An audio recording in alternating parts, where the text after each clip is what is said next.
sort of issues or the mistakes we've seen in yesterday's games, a lot of it came down to synergy. I think it's probably a little bit of a poor communication mishap here and there. I don't think the strategies are particularly bad. They've all got really decent rotations. They got decent gun skill. Okay. They kind of know what they're doing. But I do think there's a lot of miscommunication coming in here, and that's going to be down to, like we've discussed before, a lot of these rosters are fairly new to each other. We don't have that many established teams coming in here today. Yeah, I've never been a fan of, and it's really unfortunate because NA seems to be the prime candidate for that, where we like doing these full roster shuffles after every single event and thinking we're going to be the best. Yeah. It's, you can have the standard of play. Maybe you could find a better gunner and stuff like that, but what about the player that knows your faults, knows how to work and play around you? It's, there's a lot more than just shooting your gun and, making a call out. And even there, some people aren't comfortable making calls if they're playing poorly. That's something that I think is a huge, mental strain. I guess you could say. I'm not too sure how these players nowadays are feeling. I really hope down in the future at some point we're able to get that sort of, in-game comms going. That would actually be really awesome to hear, and I think a lot of the fans would love to hear it as well. But it would be kind of that dive in of, what really kind of went wrong in some of these plays. No, 100%. It's the same in EU. You have a couple of teams who really know each other, really have that synergy because they played together forever, and then everybody else is shuffling every 2 seconds, and it does my head in because that's not how you get a winning team. It's just not. But it's whatever, because how are you supposed to establish trust in the team? So when a player goes, hey, I know I'm not the IGL, looking at you, Titan, I know I'm not the IGL, but how about we do this? If you have trust with that player, you kind of go, yeah, let's do it because you have good calls. If it's somebody just completely random coming in there and completely new to you and go, hey, I want to do this. No, you're not going to do that. Something that might actually win you the game. You've got to be able to trust your team. And if you're shuffling around like that, you're just not gonna.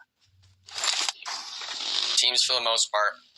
I mean, it really is just, it's sad to see because I felt like back in the day, back in my day, 2 or 3 years ago, I guess you could say, a lot of these teams like to stay and maybe only swap one player or so. Obviously, we can use the example of, Team Liquid and stuff like that. They basically kept that 3-man core or whatever it was for years at a time. And we could say whatever we want about, they're in person next to each other. I don't think that really plays too much of a factor.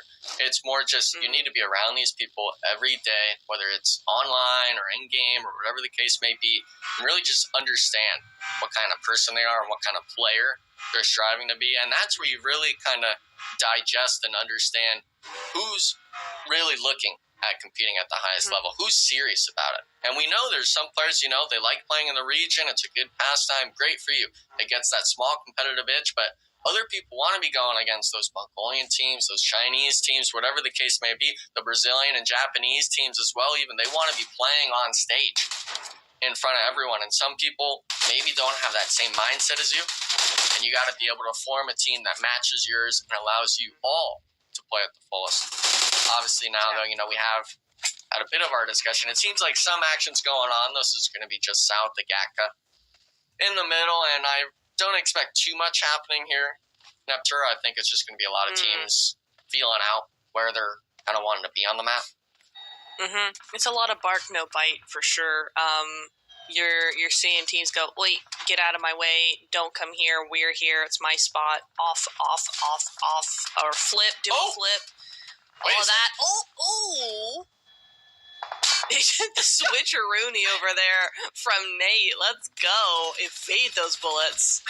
Might not be able to evade that one, though. Oh, that car's so blown up. But it's not just him. I mean, they actually pulled up with the teammate. They're not stopping here. Now, a little bit of a pre-fire angle. Notice that Zuko was the one that took most of the damage. He played the cover, and his teammate, Nate, went in for the off angle instantly. And I was discussing, they were looking for the Golden Eagles just now. They are hunting the birds right now. Now it's a matter of can they keep finding the angles and stuff like that around. There is looking like a bit of a third-party potential maybe from the east. Nate being the odd man out. And, I like the play, and then I see it's like, oh, well, now we're knocked and we're thirsted, and now Golden Eagles gets their fourth mana. That is unfortunate. It was going so well, and we were discussing this, but it is XYQ against the Golden Eagles. So definitely their plans that they talked to you about earlier today definitely coming to fruition here a little bit. Is it going their way? I don't know, but Old Gangsters is not going their way for them either. Coming up against, who is this? Is this X? It's Extreme Ice. It is over in these buildings here, but it does look like they've managed to just catch out a solo, so they're going to be able to get that thirst, get that finish done, dusted. 2 points on the board for them, and still all 4 up. So it was hairy for a second, but they're good to go. Yeah, good to go. I'm not sure if Extreme Ice was just holding a split and Old Gangsters opted to crash, or maybe they gave an opening knock.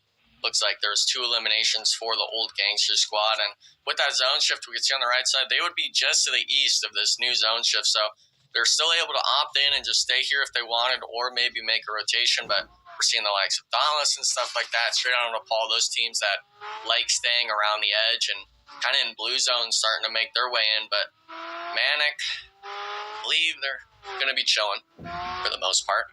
Team to their west, team to their east, everyone kind of being friendly, not so friendly neighbors actually with those scopes kind of aimed in. But these teams, this is one of those spots on the map where this sort of like quarry finish area, there's, in my mind, it's a lot more of unplayable terrain. There's a lot of mountains and stuff like that, but for the most part, all the compounds are usually able to see it, and it leaves you in spots like this where you have to kind of just blind check these positions. And if you're XYQ, you're kind of loving it, but Golden Eagles hip fire, almost knocking Trick. Valak are now having to tuck tail with Zuko. The Golden Eagles, I thought they were going to be getting beaten. They're almost just knocking 2 players on the pull-up. So XYQ on the back foot. I'm not sure if it was another team that did that damage there from afar or what, but now these teams struggling to kind of find their spot, I guess, in the second zone. Yeah, that was a really interesting play. It almost like it was a little bit of a show of power there, going, "Hey, you took one of ours, but don't be thinking you can't be scared of us, right?" Very odd coming in there, but sure, why not? 1 elimination from XYQ, so they were able to get that back, but yeah, they don't really want to go up against Inferno. I think they're thinking about it. You can see them hovering. They're kind of having a look-see, and they will get the first knock, Enigma. Yeah, I mean, Legend, it's the player that when he walks up and starts shooting, he's been hitting the knocks, takes the 1v1, but big win from Jazz coming in now. He's the forward spearhead player, actually looking for the thirst on Legend. Not sure if this is going to be the play, but looks like a second player was knocked as well. Golden Eagles having a tuck tail, tuck their wings, I guess you could say, whatever you'd want to call it, and start running for it. But Inferno Esports is one of those teams at the bottom of the leaderboard kind of giving me more signs of life today. Definitely are, aren't they? Yeah, really, really aggressive with it. They know that they're... Okay, he was not aiming for that player. I thought he'd way overshot that, but Frady keeping his cool. Nicely done there. Gonna take a quick elimination point. Go, thank you very much. But that third party coming from across the way there might just spell disaster. Not quite. He does get out of there in time. But I do like this, though. This split coming from Inferno. That 1-1-1 across the board, given all the angles, given all the information, and just pushing the Golden Eagles back. Yeah, I think the issue there was Inferno. They went for that sort of nade play and just thought he was a lot further than he was. Mozo and Frady now able to kind of group up. And Inferno, they did have the driver's seat, I guess you could say. Unfortunately, just not really realizing what was going on and stuff like that. But, with the sort of, I guess, zone shift coming their way and stuff like that, they're maybe looking to disengage a bit. These teams right now, compared to the first day, I feel a lot of these teams are making a lot more decisive decisions in choosing, okay, we're not going to stick to this fight, we're just going to play for positioning, and it looks like Golden Eagles is doing just that. Yeah, they definitely are, and honestly, that's the best idea for them at this point in time. I really love how Inferno played that, though. They were not shy about getting those eliminations and making good on those first initial knocks. So, good job, them. Strangers BD, though, also looking a little worse for wear as we see them trying to get into zone here. Oh, pop the wheels. Going to be going out there, but it is XYQ there to be actually taking out those wheels, taking out those buggies, and kind of stagnating Strangers. Yeah, I mean, for the most part, Strangers BD, they were, I mean, I guess hitchhiking the road there with having no vehicle. The rest of the team almost got caught out making that do-or-die send through the middle of the zone. And for them, I think they're going to be able to maybe regroup and stuff like that, but that's not going to be a permanent spot for them. To the west of them is going to be the likes of Titan Gaming and stuff like that. It seems like they're going to maybe actually pull up a bit of some weird timing. Someone actually being knocked pro. EXO, though, he's the one that we made note of yesterday. He was the one making all the plays like this, and the nades start raining in. All of Strangers BD pulling up. We need to get some more support for the stellar player of Titan. And, I mean, for the most part, the utility usage, you talked about it yesterday in Aptura, is looking amazing right now. It really is. They're on point with those nades up at the top of the house. They've pushed EXO down to the bottom where he has less leverage over them. So even if they choose not to engage this fight, they have made an escape route for themselves. So really good, quick thinking idea there from Strangers, but it does look like they want to actually take this fight just from a different angle. Yeah, I mean, they full center around to that north side. Solo player here, Titan upstairs, Crow. I'm not sure if Juancho even has an angle to give support, but if you have more players to the advantage, obviously you don't know that Titan Gaming's a three-man, right? So you're coming in here saying, hey, you know, there might be two players upstairs and stuff like that. All the util dumps coming out. And I mean, Crow, it's all about even just doing 5-10 ticks of damage. We'll have to wait and see, though. In the closet, it doesn't matter. I mean, if you keep throwing it to the same well, it'll happen eventually. Juancho now looks like he was able to get an opening on the player on the balcony. 1v2 situation out on the stairs, trying to at least hopefully just get that elimination point for the squad. Yeah, EXO though. These are the two players where, you know, they wanted EXO to be supporting Juancho. This is the perfect situation. That's 12K pre-fire, but the shotgun's going to reign supreme. Maybe another one. Juancho. 1v3. Absolute pop-off out of Juancho. You love to see it. Oh my days, what a play coming in there. Is the S12K meta coming in clutch there. What a shot coming in from Juancho. We're seeing it all over again, right? I mean, who was it yesterday in the crates that did that? It wasn't EXO. Nope, it was Tensa, the 1v3. It was Ensa, right. So he's just taking a page out of his book there. But the fight's not over, or the action's not over. Different fight, but the action's still very much alive here. Yeah, this is going to be that south side of zone, but never mind. Nice. It's instant elimination. That's going to be on the far south. Unique Legacy, one of those bottom 8, finding their way into the next zone. And luckily, going back to that Titan Gaming note real quick, they were able to win that fight as a 3-man, and they get the zone on the next shift. But KR Esports, this is the team you're talking about. They're starting to take names against Manic. All these players either tagged up from the zone or from other teammates.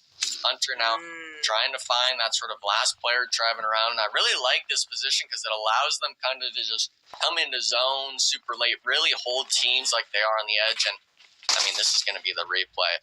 He's going to see the one here on the door. He actually takes the fight through it with the pre-fire. And the big note right here, look at this. He takes his time and takes one shot and gets the knock. And the third player, I mean, you're already feeling it. You know he's hitting that shot. Lovely stuff. It's so good. Yeah, fantastic. You're so right. He really took his time with that. He wasn't rush spamming like I would. He's just like, you know what? I'm going to take my time, get the headshot, and call it a day and take 3 elims for myself. So, GG's there. Oh, Manic down to a solo, though. They know he's there. They know. He's got the S12K, but now I think it's all game over. There you go. Mumbai going to take that elim for 2 total for himself, 4 for the team, of course. So KR starting off with 4 eliminations. Yeah, I was a little worried there because right as he was pulling up, his other teammates got in the vehicle, so mistiming. No real overwatch, but getting the job done afterwards. And luckily for them, it looks like Unique Legacy wasn't going to pressure them too much and kind of, I guess, zone hold them in that shack. But another team that's kind of right on the edge of the map is going to be straight on a ball, taking shots at Dauntless. This is one of those teams where, you know, we were happy seeing players play around Klaus, but being right now, I actually believe Klaus is the one eliminated. Yeah, no eliminations for the squad, and actually looks like it's going to be down to just their duo in the shack. Yeah, that's rough. That little dip that Casper's in's just got zero cover whatsoever, especially when you consider Papitristo or Papitriste. Yes, is up on the hillside there, and he can just kind of look down on that. So they've got that upper ground advantage there. The zone centers up right onto Titan Gaming. You know what? Actually, Taylor might have been onto something.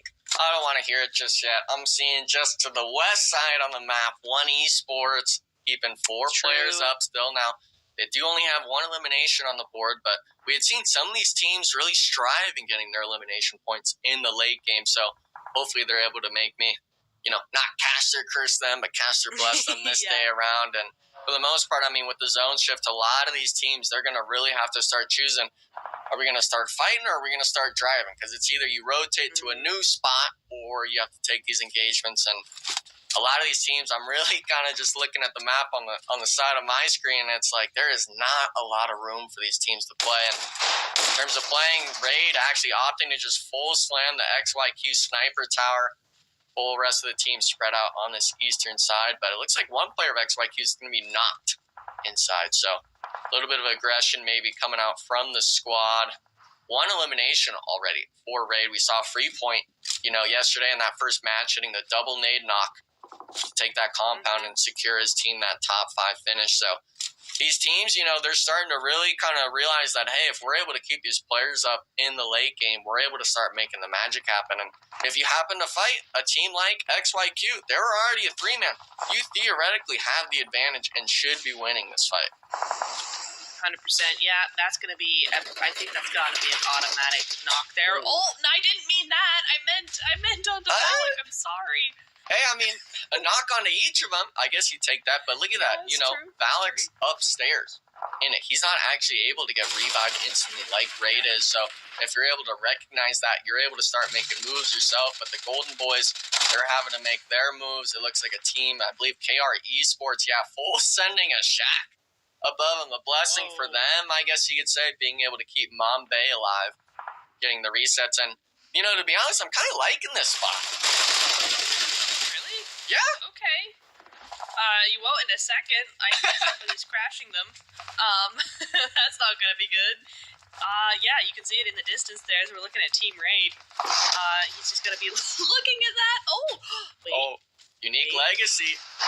They slammed up. They were on that one story in the south. But I think he's blew up his teammate. Azam full sticking the revive right now. Still a solo player. He had a nade. We got it. I mean, is someone going to connect again? We got a mullet. Actually, no. He knocked himself, I think. The last Unique Legacy player in the distance. Nowhere with his squad. Real miscommunication coming out from the squad. Yeah, very odd. I keep seeing this 1v1-3 split play, and I always hate it. Hang on, I will wait. Dauntless. Yeah, 1v2 situation. It looks like both of them scraping by with 1 HP. One Esports opting to take the pull up on this western side, but if you're in the open, all you have to do is hit the shots. One Etta getting 2 out of 3 eliminations for the squad, and now with them keeping all 4 members up. Yeah, I was just looking at that. They got time to get that full reset before the zone starts coming in. So 3 eliminations. They're going to be into stage 6 as a full squad. They're going to get nicely re-looted up, get real stacked on that loot. And your pick is looking pretty darn good, Enigma. I'm jealous. Hey, I kind of liked what you said when you were discussing them earlier of how, the squad all around has been kind of just a consistency. There's no real kind of top of the stats player. And in my mind, we can see star stellar moments out of players, even if they're not at the top of the board. One head of course, yesterday, I believe it was 3 out of 6, really clutching up certain situations there. In my mind, you have 2 players knocked. You getting the double knock and complete wipe on the squad is something that shouldn't be undermined in any way. And for the most part, we saw that zone shift happening right now. They have that full western side completely free. No rush, though.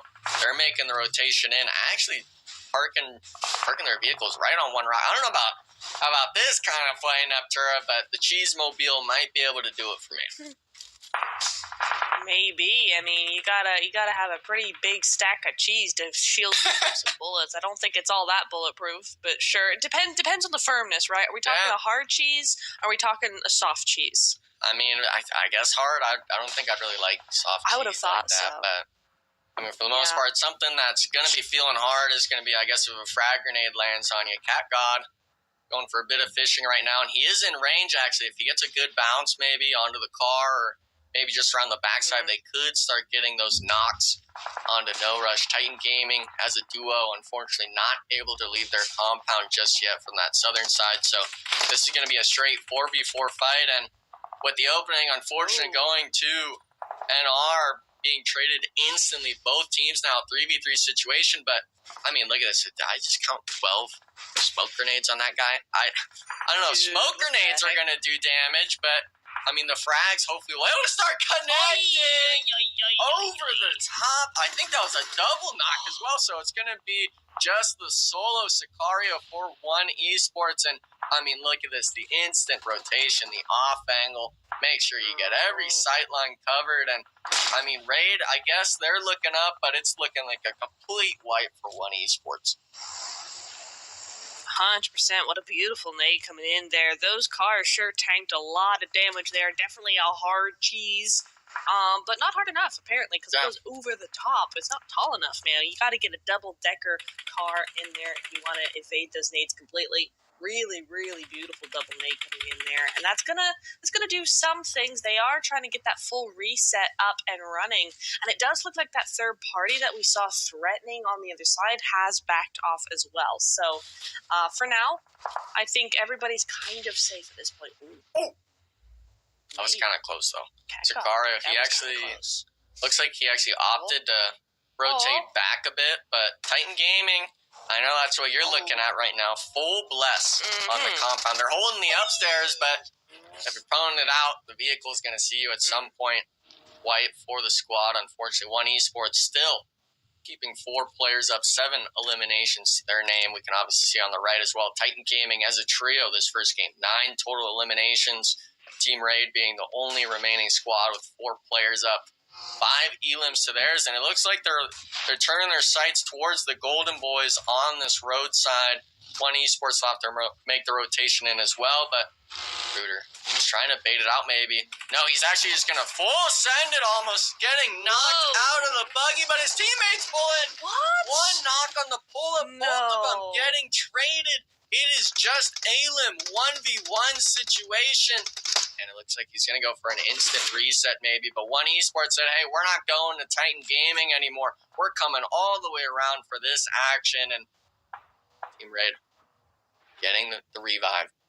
Will they really be able to stick it? Nade flying in, almost doing the deed for the squad zone. Pressuring as well. And One Esports, I mean, I'm not liking this sort of slowness of play from that squad. They're a 4-man. Send one of these players. Golden Boys now. This has got to be the nade that connects. Flying it in the air. Not finding the mark.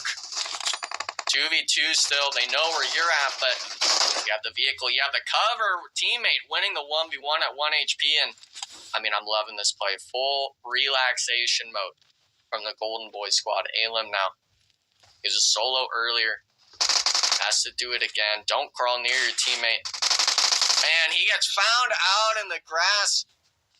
Complete squad wipe for the Golden Boys, I believe. 3v4 situation, though. But Titan Gaming, they condensed down to the 2-stack. One Esports full slamming them on the compound up to these nades. These shots are going to have to connect. There's 1, if not 2 knocked from Titan Gaming on a One Esports. Exo trying to get cheeky with it. Don't burn yourself. Down to a 2v2 situation now. And, I mean, this could still go anyone's way, Neptura. It absolutely could. I think that's a great play coming in from One Esports, but I don't think the execution has gone as far as it should have. I did like the idea, but yeah, Titan Gaming just bringing this back. Don't go in there. No! So close, and he does get it in the end there. She is going to go on down, and now we are just looking at 2 left alive. Exo has full control, maybe not. Cast a curse on live on air. Exo gone down. It's just up to Wancho now. Yeah, I mean, he had the S12. We saw what he did in the last fight at this compound. Exo was able to get the ankles earlier, but with it being a 2v1 situation, he's going to get the revive. And it's a matter of, is One Esports going to do the same? Where's Golden Boys in this situation? It actually looks like it might be a full reset for the squad of One Esports. And with the zone shift, it actually looks like Titan Gaming now is forced to the edge of the zone. They are not going to be in much other than the upstairs. So I'm looking at Kakon. I'm looking at One Head. What are we going to be looking at? They're going to be pushing down into the stairwell, coming up nades, primed. Exo, though, they've wiped 9-10 players already. They should have the util, but caught out. It's just Wancho. He needs to make the magic happen again with this. Can't even get the one squad wipe for One Esports. They lose one player, making this now a 2v3 situation in this last zone. The Golden Boys, do One Esports know that the Golden Boys have pushed up to this little ridge side? I mean, it looks like they're trying to be preemptive with these smokes and everything, but I would say not do that. Oh, he has to get into zone. Okay.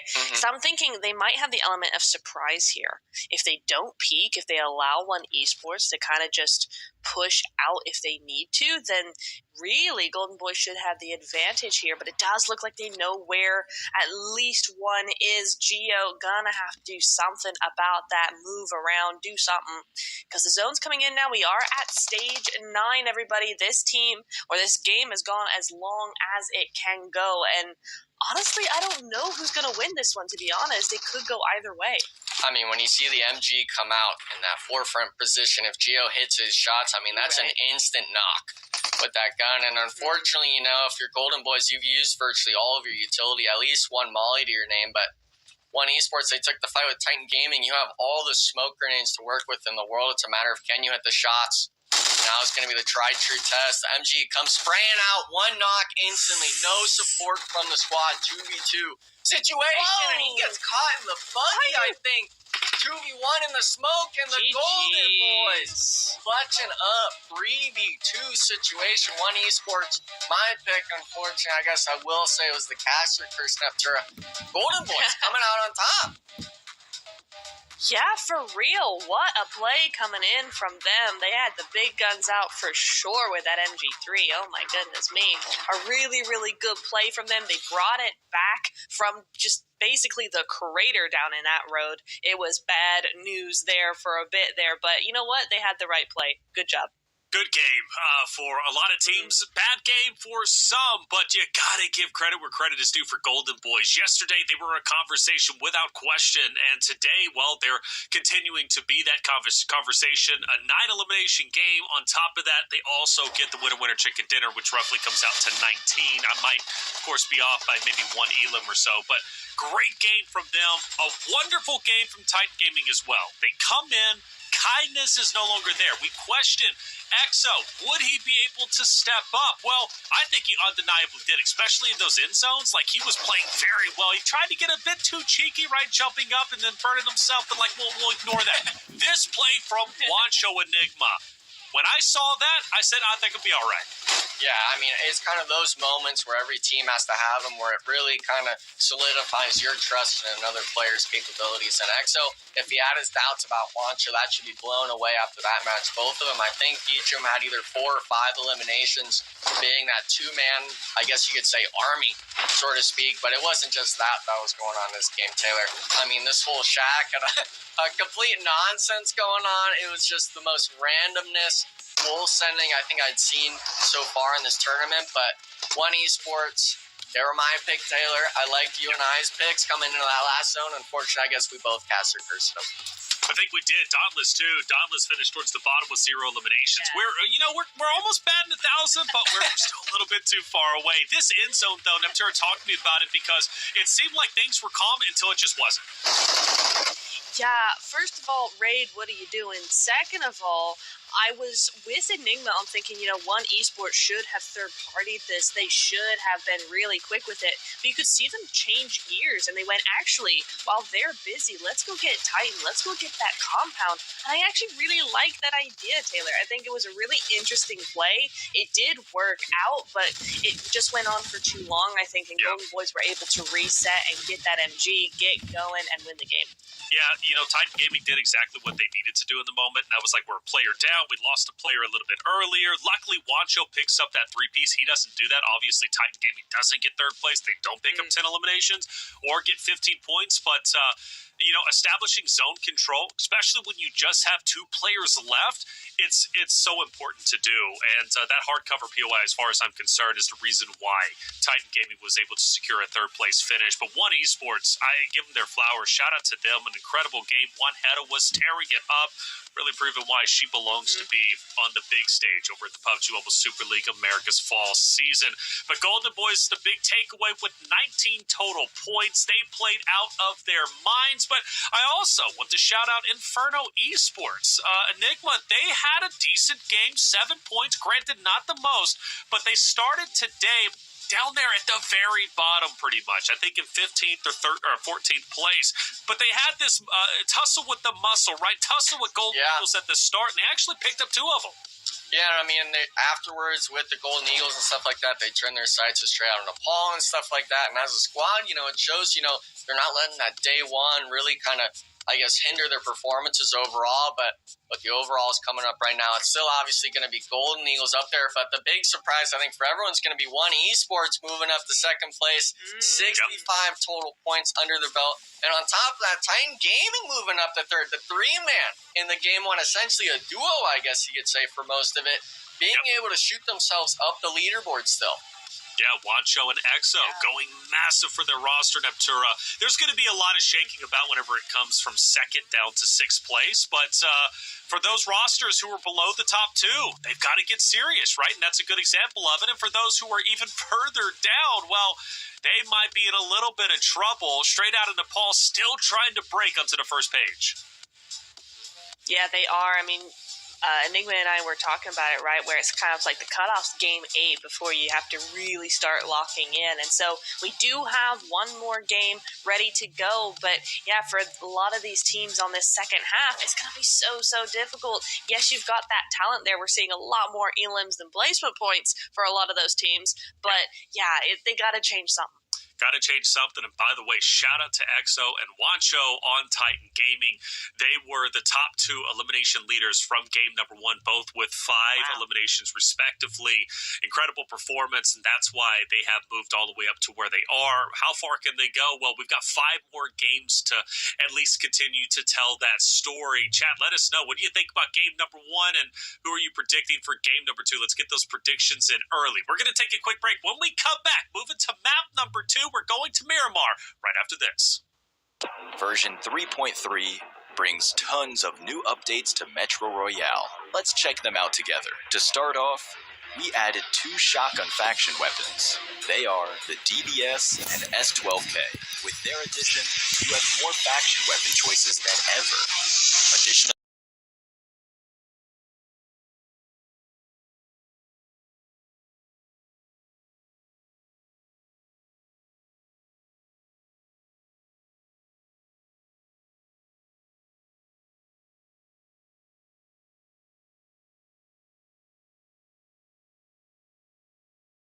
No, we're not. Okay, no, we're not. No, they got a goose egg on the first game. It's not going to be extreme nice. No, I'm shooing you off. Get out of here, sort of thing. For this game, for the Miramar, my prediction is going to be the Golden Eagles. The first game was a bit of, maybe just an off the rocker, so to speak, but I think they're going to be coming in hot and back for blood.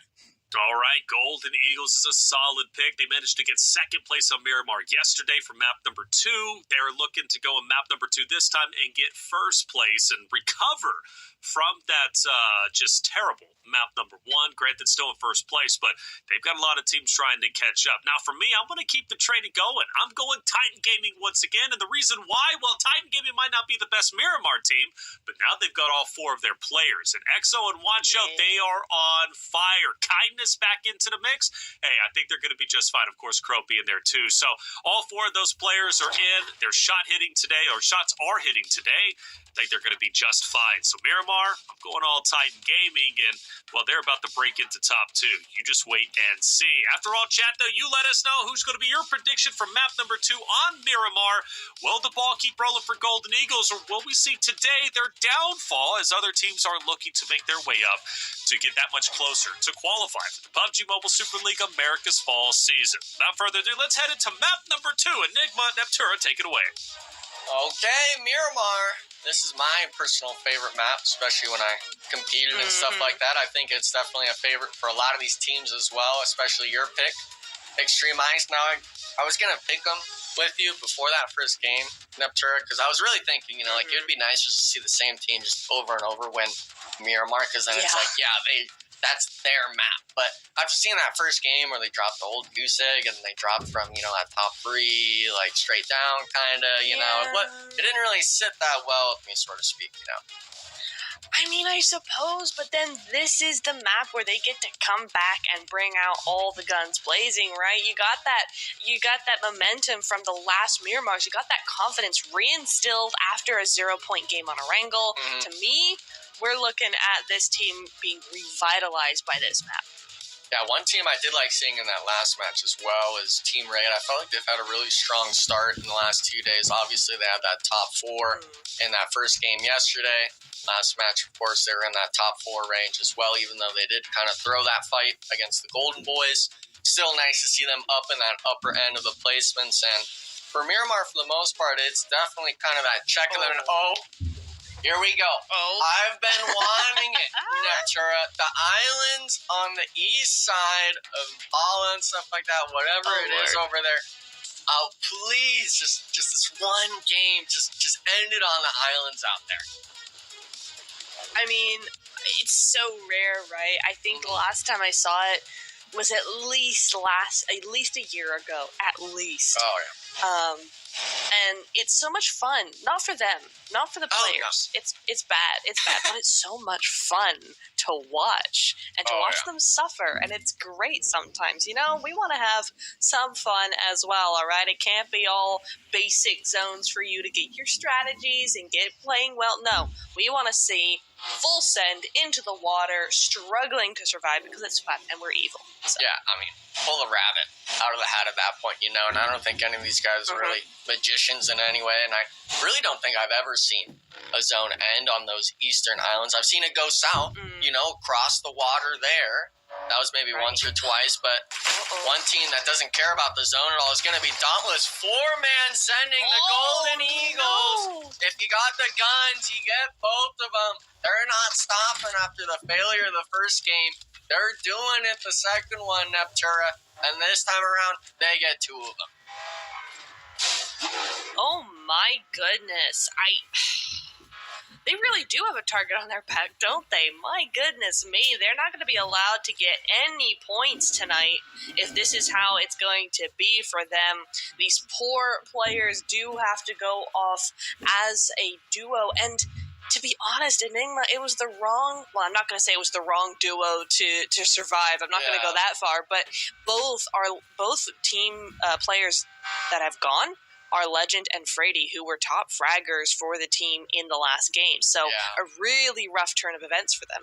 Yeah, Legend, I mean, that's the player, top of the stats, first in terms of eliminations, damage, and assists. So really tough to see in Frady. We've been saying his name a lot, especially in the last qualifiers and stuff like that. So interested in seeing, kind of how a duo really stacks up against the lobby. Now, I'm not sure if they're feeling as strong as, the Titan Gaming, Eva, or EXO, Juancho sort of duo, but, they're going to have to try to make something work in this Miramar because with it happening 2 games in a row now where this team's focusing you, I think you're going to start having a little bit of stress on you.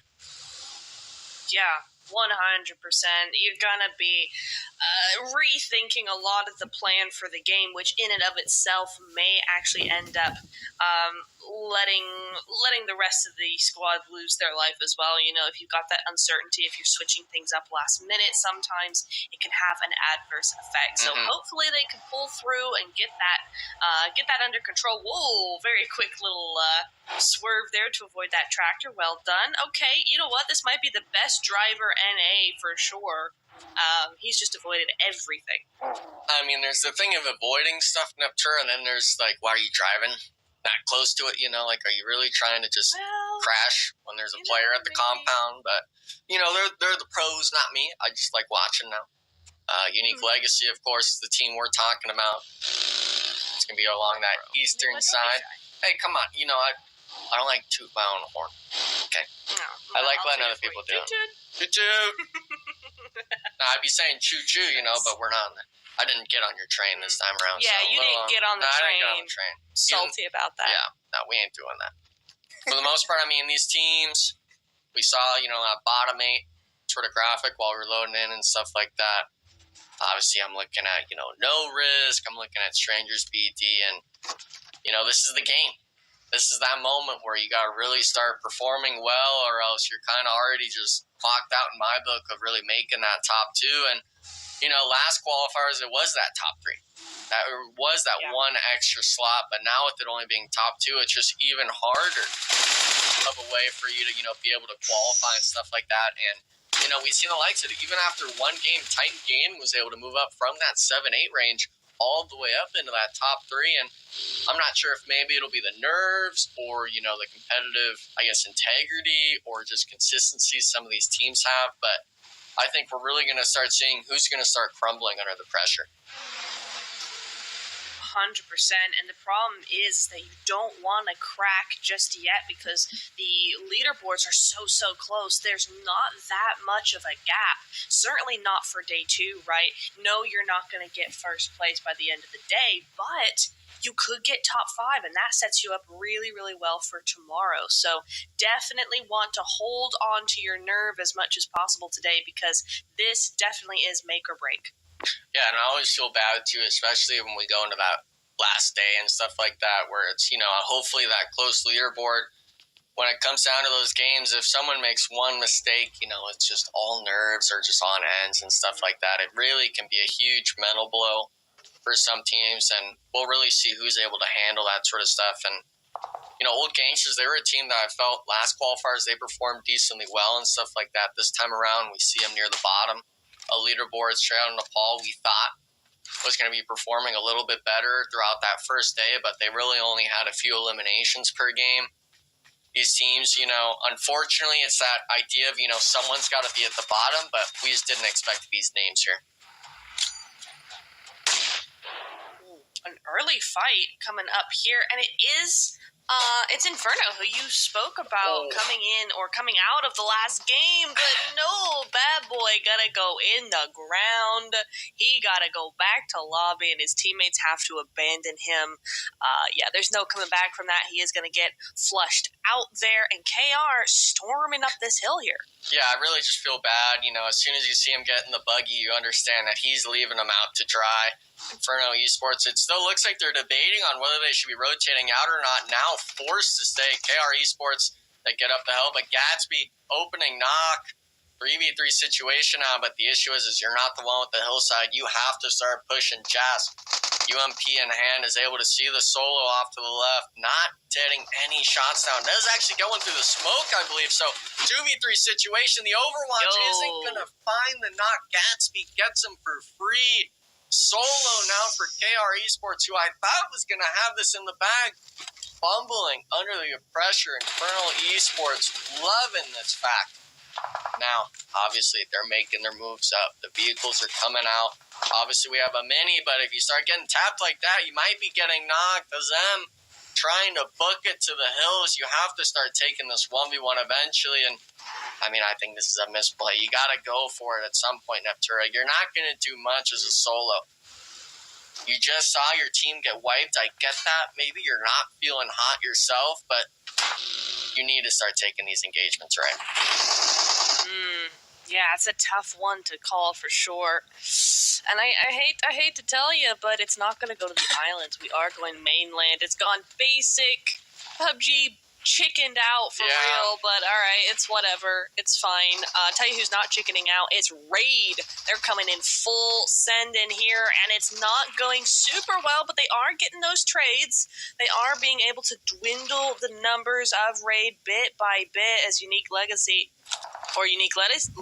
bit by bit while Raid try and move in.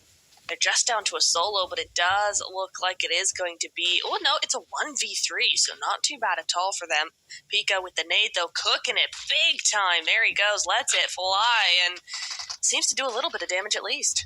Yeah, I mean, it's good damage, but you just saw your teammates just go down one by one on the slam. Pika was just completely off on his own. Raid now, it's only a matter of time. You've got so much cover with that wall. And the nades, yeah, they're good, but if you're not hitting the hip fires like you should, it's just a complete squad wipe. Raid only lose the one player, but a 4-for-1 trade. I think you're taking that in anyone's book. Yeah, 100%. That is the type of risk reward that you take. It was a well-played play, I suppose, and that's setting them up a little bit better for the next phases ahead. Strangers BD, though, have a really nice spot here, actually. Look how much terrain they can cover with that 4 times unknown. Looking really, really good there. But the kill feed, it's going crazy right now. Casper goes down for Dauntless. Yeah, I mean, knock and an instant thirst. I'm not sure what happened. Looks like a bit of a fight on rotation. Tensa getting a trade, it seems, on some sort of off angle, forcing the Chew to kind of panic a bit, not knowing where that sort of player is. Tensa, you can see him off in the distance now. Has the Og, and I mean, if you're just going to be running in the open, he'll take your head off. Og doing the job, and the Golden Boys, you know, they had a stellar game 1, unfortunately not even able to make it past stage 2, I guess keeping 2 players up past stage 2, but Dauntless coming out on top. 100%. Oh, no! Come on! Ooh. We could have had, imagine it was to the right side, and it was to the islands, okay? It could have been. It could have been, but I tell you what, we're still in for a very exciting game because no one is in Las Leonas. No one thought, hey, you know what, let's grab a compound. Nah, it was cliffs. We're going outdoorsing, we're camping, we're doing all the things. And actually, they should have been vacationing. Where is the pool? Did you bring your bathing suit? Hey. Because that's where we're going. Hey, I mean, especially with the Miramar heat, you got to be taking a dip at some point. But for the most part, if you're, 100%. those squads, like even the Golden Boys or Dauntless, I think you're kind of happy seeing that zone shift. Maybe you recognize Los Leones is going to be free for the most part, but all those teams on that eastern side, I'm calling out Manic, I'm calling out Infernal Esport, and even straight out in Nepal. You had a bunch of people next to you. Maybe you didn't realize it or not.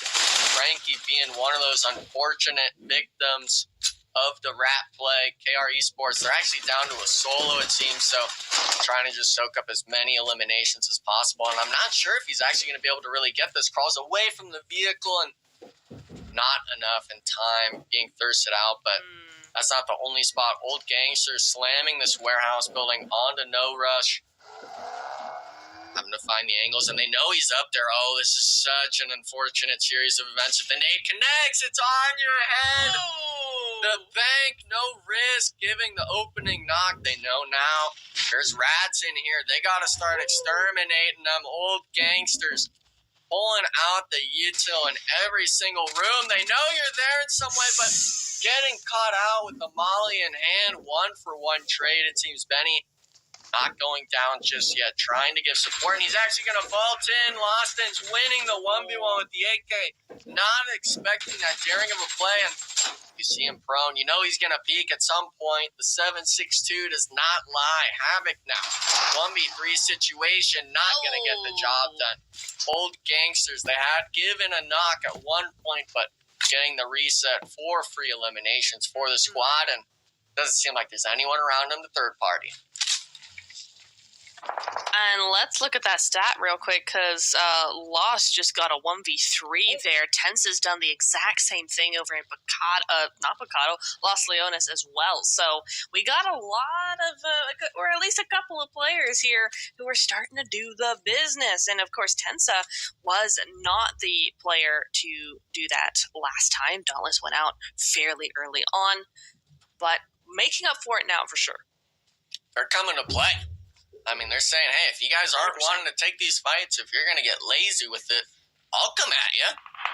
And these teams, especially when it's a Los Leones finish, which it seems like it will be, you're going to need to be having all your eggs in a row, so to speak. These teams need to be coming in hot. You're going to be fighting for scraps next to other teams, and we're seeing the great migration out of a lot of these teams. Titan Gaming coming in through the north, Extreme Ice trying to just weasel their way in next to XYQ, and the Eastern teams having to rotate around the same way. But Team Raid, they're sending it in. Dauntless has a bit of a spread, it looks like, on that south side.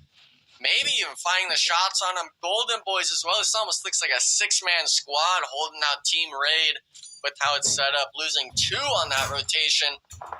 Thankfully for them, they do have the 4 eliminations, but with 13 squads alive in Neptura, there's not a lot more room of error.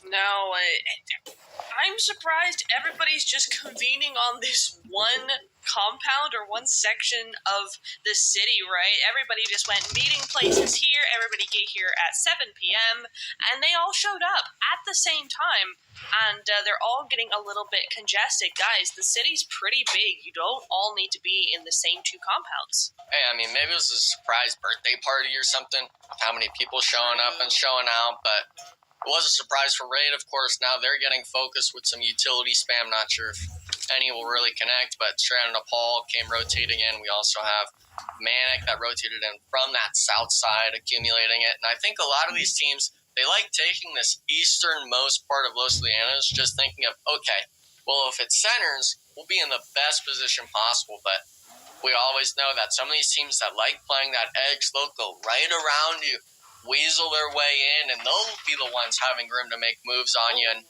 we're seeing that right now. Dauntless looking for some elims onto Raid. They were actually trying to group up, it seems. Not going to be the case. A little bit of a freebie for Klaus, thank you very much. 5 eliminations now for the squad. Bob is knocked, so hopefully they're able to get the revive, but still loving this position from Dauntless. Yeah, definitely looking good, but look at the spread that Straight Out and Nepal have. I mean, that's a pretty big one considering how open it is. Probably not a whole lot you can do if one of them is knocked, but you're getting all that information. You're getting all the juicy tea, the goodness, and they can use that later on. They just have to make sure that they don't get knocked here. So a good play from them, I think.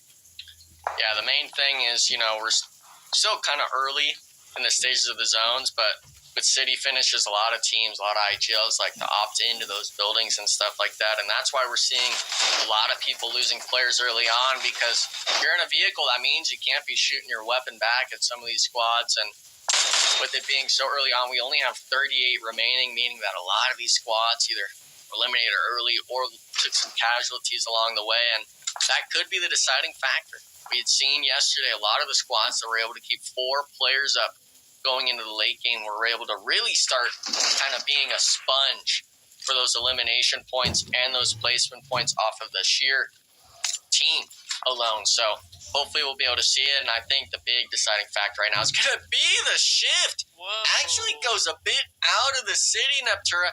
XYQ's kind of loving their spot right now. 100%, but so are Extreme Ice. At the risk of jinxing it, I am gonna say they are still a full squad. They have 1 point at the moment, and the zone has gone their way. So, looking promising for them. Strangers as well, down to the south side.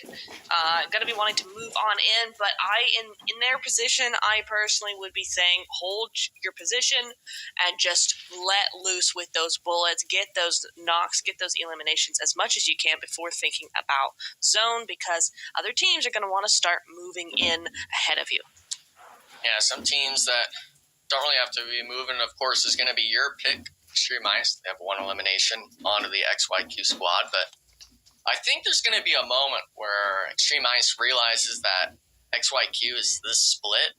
Maybe they get an opening knock, because if any one of these players, whether it's Zuko or Valak or any of these guys here, give the opening knock, it could be disaster with how spread they are. Doesn't seem like anything will really happen just yet, but this is one of those prime spots.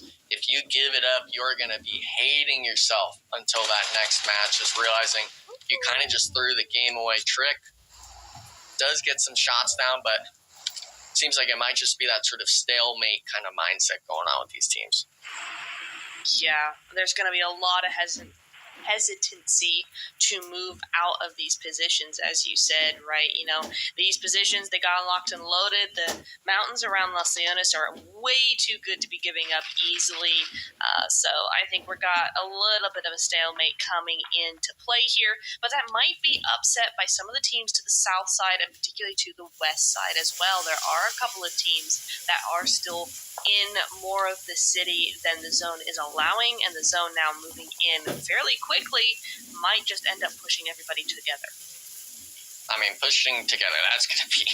I mean, we'll be seeing that, I think, in that next zone shift. Obviously, we could see Strangers BD to the east. They have a bit of a spot, but the rest of these guys, with it shifting up towards XYQ's split across the road, it's probably, 6 or 8 buildings maybe in the next circle, and I mean, at least half the lobby's in here, so that's going to be a squad per building. No one's going to like sharing. Okay, we already know that. So these teams, they're going to have to really start either deciding now whether they're going to fight, or they're going to be forced to fight in the next, 5 minutes. But for the most part, we do have 30 seconds on this zone shift. It seems like everyone still has enough room, enough wiggle room, I guess you could say, to kind of play their spot, not be forced to make any decisions they want to do, but I'm looking at some of these teams, the spots that I'm really loving right now has got to be Strangers, BD, and the Golden Boys. Because the Golden Boys, they're centered up. Even though they're the duo here in Neptura, if they can just keep everyone back their money. And Strangers, BD, we can see them on that bottom right spot there. They got no one next to them. They just got to kind of take their little swim and just vibe.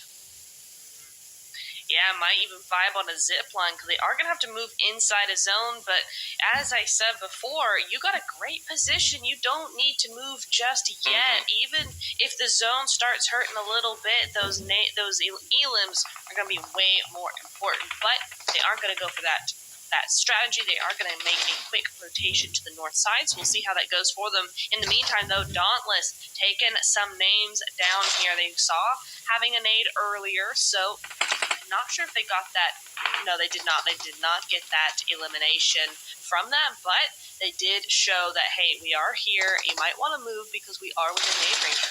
Yeah, I think what happened was it was either Bob or Tensa gotten that knock on the King, and Wolf, the teammate that was next to the Nox player of Straddle Paul, he tried to get in his vehicle, and Mag's like, oh, you forgot about us. We're going to beam you out of the vehicle. So it doesn't seem like Straddle Paul is actually going to be able to get any sort of reset going on.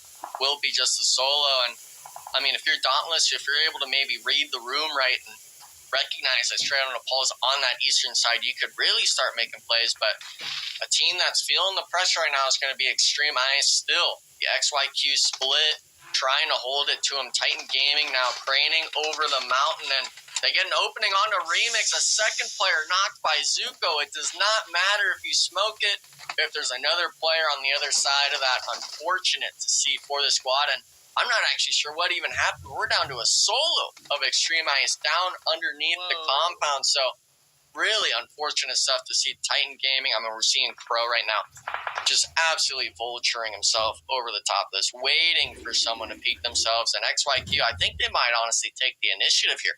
They're looking maybe to take this 3v4 or 3v2 fight, excuse me. It's just a matter if they can do it clean enough for Titan Gaming not to push on them. Yeah, definitely. Crow looking for a little glint of metal here, glint of a grenade, something shiny to catch his eye. Really locked in on this fight that's happening below him for sure. As Strangers also just kind of creeping up a little bit as well, and almost seems like XYQ are aware of that. They keep looking towards that side, but their focus has really got to be on the matter at hand. I'm surprised that it's actually gone on this long, right? Extreme Ice definitely cleaned this up ages ago. Yeah, Extreme Ice, they had the opportunity. I think that's just that passiveness. Maybe they were really stressing about that first game of, we need to at least get some points, and then when you start really second-guessing the way of play you did yesterday, it's just really going to bite you in the back. And, them only having, one elimination point, we're talking top 12 still. You going out right now, you're getting a french fry. You getting 1 point, while these other teams, they're putting up 3-4 eliminations. When they're going out early, it's really going to start putting pressure of, hey, we need to start performing better. And a team that was feeling that pressure, when we called them out yesterday, Titan Gaming, still finding their points throughout this. We're seeing in the elimination feed, I believe it was Kindness picking up 1. And with the zone shift, it centers towards the hillside. Trick holding the centermost spot. OG, 1 Esports, they're on that north side of the road. We're looking at Golden Boys Dauntless. They're on the south side. These teams, it looks like there's going to be 3 main focal points that these teams are going to be fighting at, and I'm just hoping we get to see all of it. 100%. I think if XYQ can move up and consolidate with Trick here, they should have this win in the bag. However, Strangers looking to make that same sort of move, so it's really just a race on who can get to that hillside and take it over first.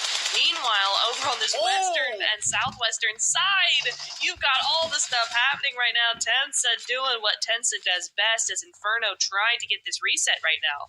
Yeah, I mean, the crazy thing is that wasn't even the Inferno squad that was driving. That was Manic slamming into a wall on accident. Inferno gets 1, and then Tensa's like, oh, there's another squad here. That's me. We're getting the shots down, and that's not even it. Old Gangsters now here in the drama.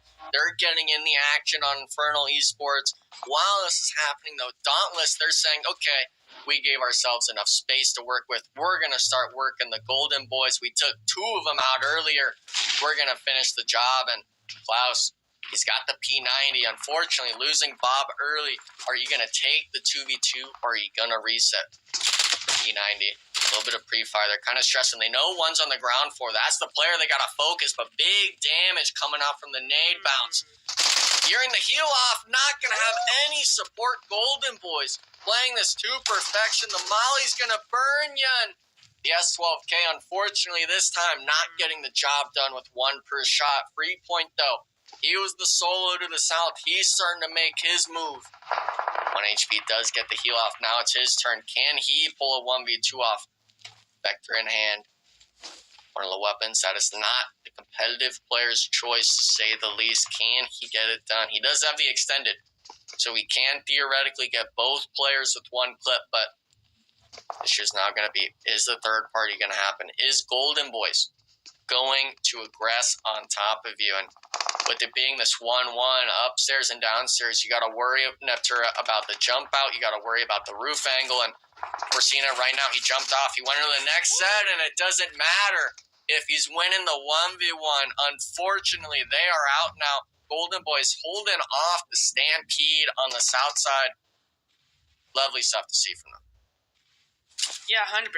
I mean, you called them a long time ago, right? You were like, yeah, they're a duo, but they're in the center. And it's really worked out really, really well for them. They've got 5 eliminations on the board at the moment. 1 Esports, though, less that we can say about them, to be honest. 1 point, just a duo left. Now they're on the edge, and they got a couple of teams surrounding them.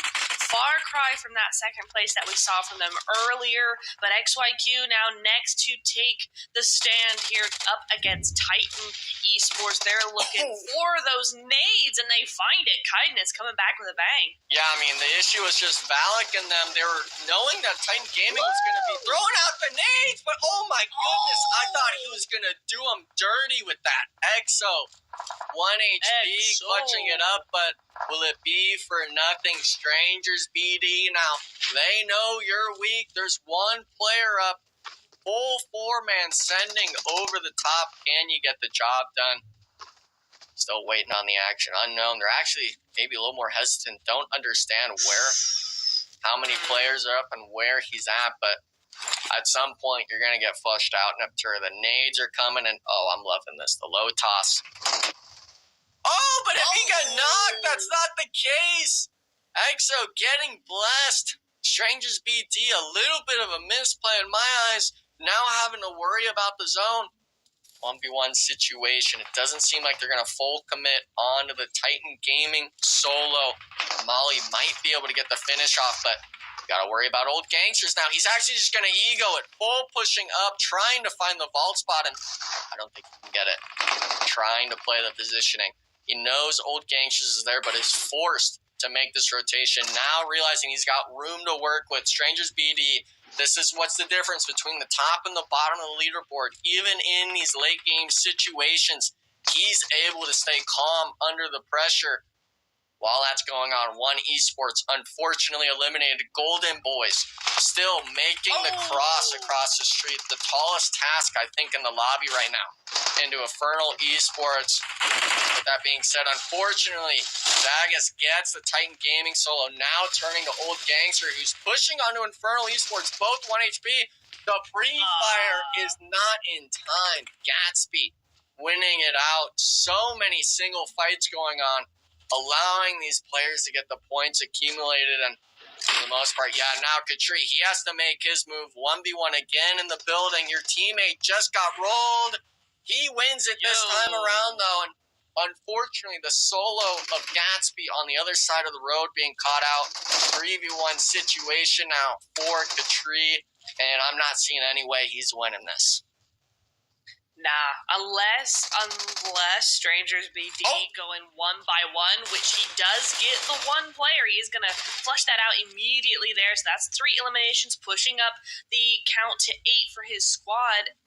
Now it's just a 1v2, which is doable, depending on the player. Very, very doable indeed. He's got 3 elims already, but can't get it done against the DBS, which really just acts like a whole other player entirely there.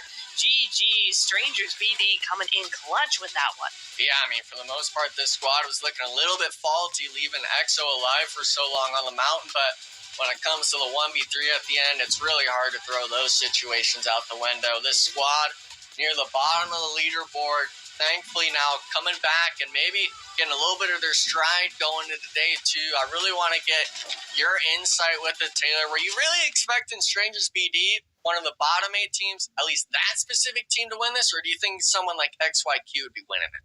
XYQ would also still be a surprise based off of how they've been playing, to be quite honest with you.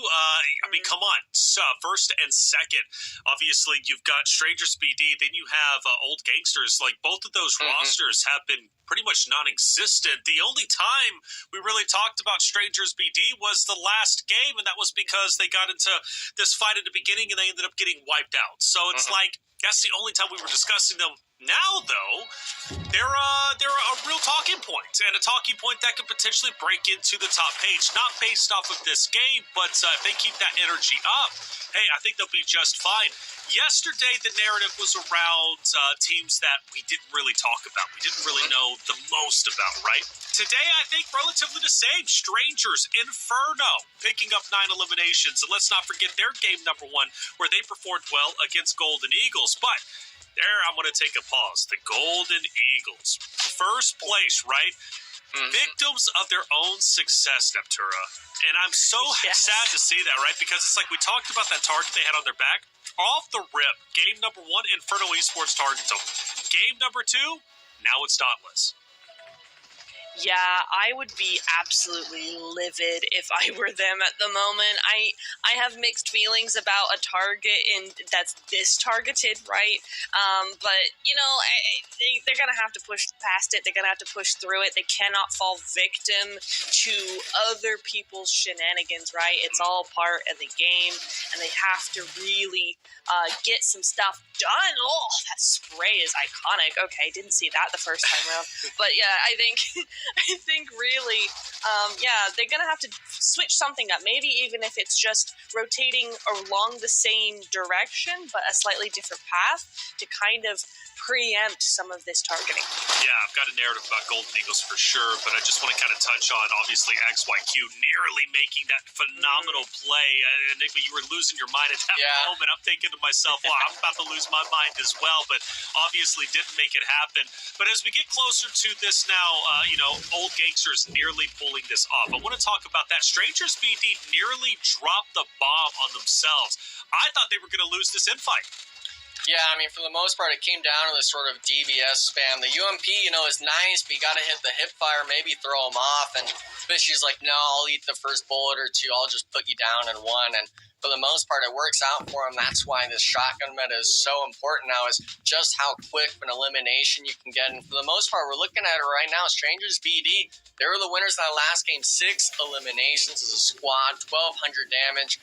Obviously, a lot of the fighting that was going on was in the city, which they weren't able to really kind of pick apart and pick up a few free elims. But for the most part, I think they're happy with 16 points. Oh, without a doubt, 16, especially given where they were on the standings. They're going to be happy with that. I mean, they're going up, and that's what you want, right? You want to continually go up, not down, or stay stagnant when it comes to your standings. Old Gangsters coming alive for the first time, really, in the 8 games that we have seen completed so far, from day 1 now into day 2. Inferno Esports, though, continue to do fairly well. Today seems to be their day. They've netted at least 20-plus points over the off the back end of the 2 games we've seen. Golden Boys, one of the most consistent teams today. Titan Gaming as well. We look at our standings, and, Titan Gaming is now in first place. And, it's got to hurt Neptune for Golden Eagles. They've just had 2 goose eggs off the back of 2 maps. That's because they have been targeted. Titan Gaming, though, they're happy for it. They're now in first. They sure are, but only by 2 points. I mean, Golden Eagles, after this, they really, really need to get their skates on, and with only 2 points separating them from what they've been holding previously, I think Titan Gaming have to really step up. They've been good so far, Taylor, but they've got to do a lot more. Now, I want to say this, Enigma, notice that point spread. At the beginning of the day, it was like 20-plus points. Now you go down to Extreme Ice at number 6, and it's only 14.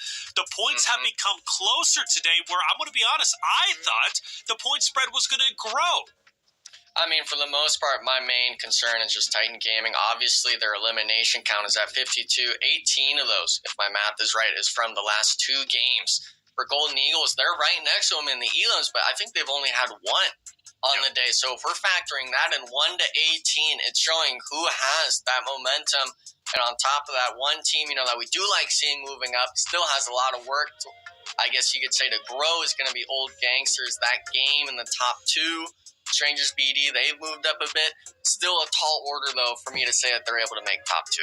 Well, Inferno Esports will be in 9th place, looking to break into the first page. They were in 15th to start the day. They were only sitting at 15 points. They now are sitting at 36. So an incredible day from their perspective. That's only 2 games done, so the chances of them making it into the top page are absolutely there, maybe even by game number 3, which will be coming up shortly as we head back into Erangel. Again, a map where Inferno Esports did very well, but the big talking point, Golden Eagles, will they be able to break that bullseye? Will they be able to finally have a strong initial? Because right now everybody is gunning for them, whether it be Dauntless or Inferno Esports. They cannot catch a break, but this is where your job, right? You have to make it happen for yourself. It's only going to get harder from here. After all, you're trying to make it to top 2 for the Pubg Mobile Super League America's fall season. So this is just a starting point to a harder division. Will we see Golden Eagles adjust, or will they continue to falter? We're going to take a quick break. When we come back, map number 3, Erangel, will be coming your way.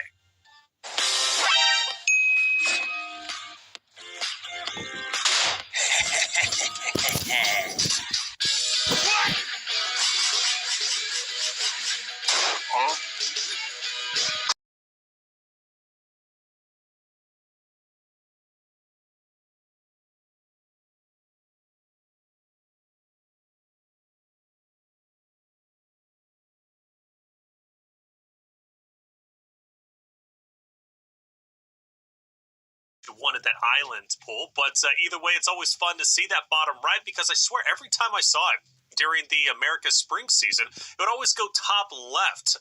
This time around, bottom right, which obviously teams had to adjust to, but there were some great adjustments being made. Talking about Inferno Esports, was taking a look at their standings, and Gats was the elimination leader for game number 2. He had 7 total, so you want to talk about a big game coming out from them. It was big on his part. Jazz and Gats were the damage leaders at number 1 and number 2. Kindness, though, joining us back again. He didn't play in game number 1. He didn't have power. Game 2, he comes in and now is number 3 when it comes to overall damage done. So welcome back, Kindness. Titan Gaming, they love it because now they're in first place. So map number 3, halfway point. Let's do it. Prediction time. Who's going to go first? Enigma? This time around, let's go with you. Who you going with? Well, we got to alternate it in some way, but for the most part, if you're saying Kindness is coming back and he's up there already in the damage charts, I'm going to be stealing your pick this time around. I'm going with Titan Gaming. Okay, Titan Gaming. Look, hey, they made a fan of you. They're in first place for a reason, so I can't blame you for that. All right, Neptura, now your turn. Who are you going for? I think I'm going to go for a back-to-back from Strangers. I'm going with that. I think they got momentum now. So, yeah, we're going with them for this one. Yo, that's a spicy meatball as far as I'm concerned, man. Strangers back-to-back. They go from the bottom of the pack now, making Neptura a believer? Okay, let's see what they can do.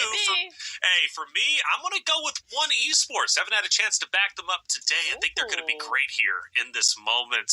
They've been relatively consistent in terms of slaying out and playing as a team, but definitely want to see them improve as they go into Erangel. Let's not forget, map number 1, Erangel today. They had second place with a total of 9 eliminations. It was a massive game from their perspective. Now going into map number 3, Erangel, they're looking to step it up and do a little bit better here. Let's see if they can maybe break into the top 2 based off of this one. They need a big game, but I believe they can do it. Here it is, map number 3, our halfway point. We're hopping back into Erangel. Enigma, Neptura, take it away. Erangel.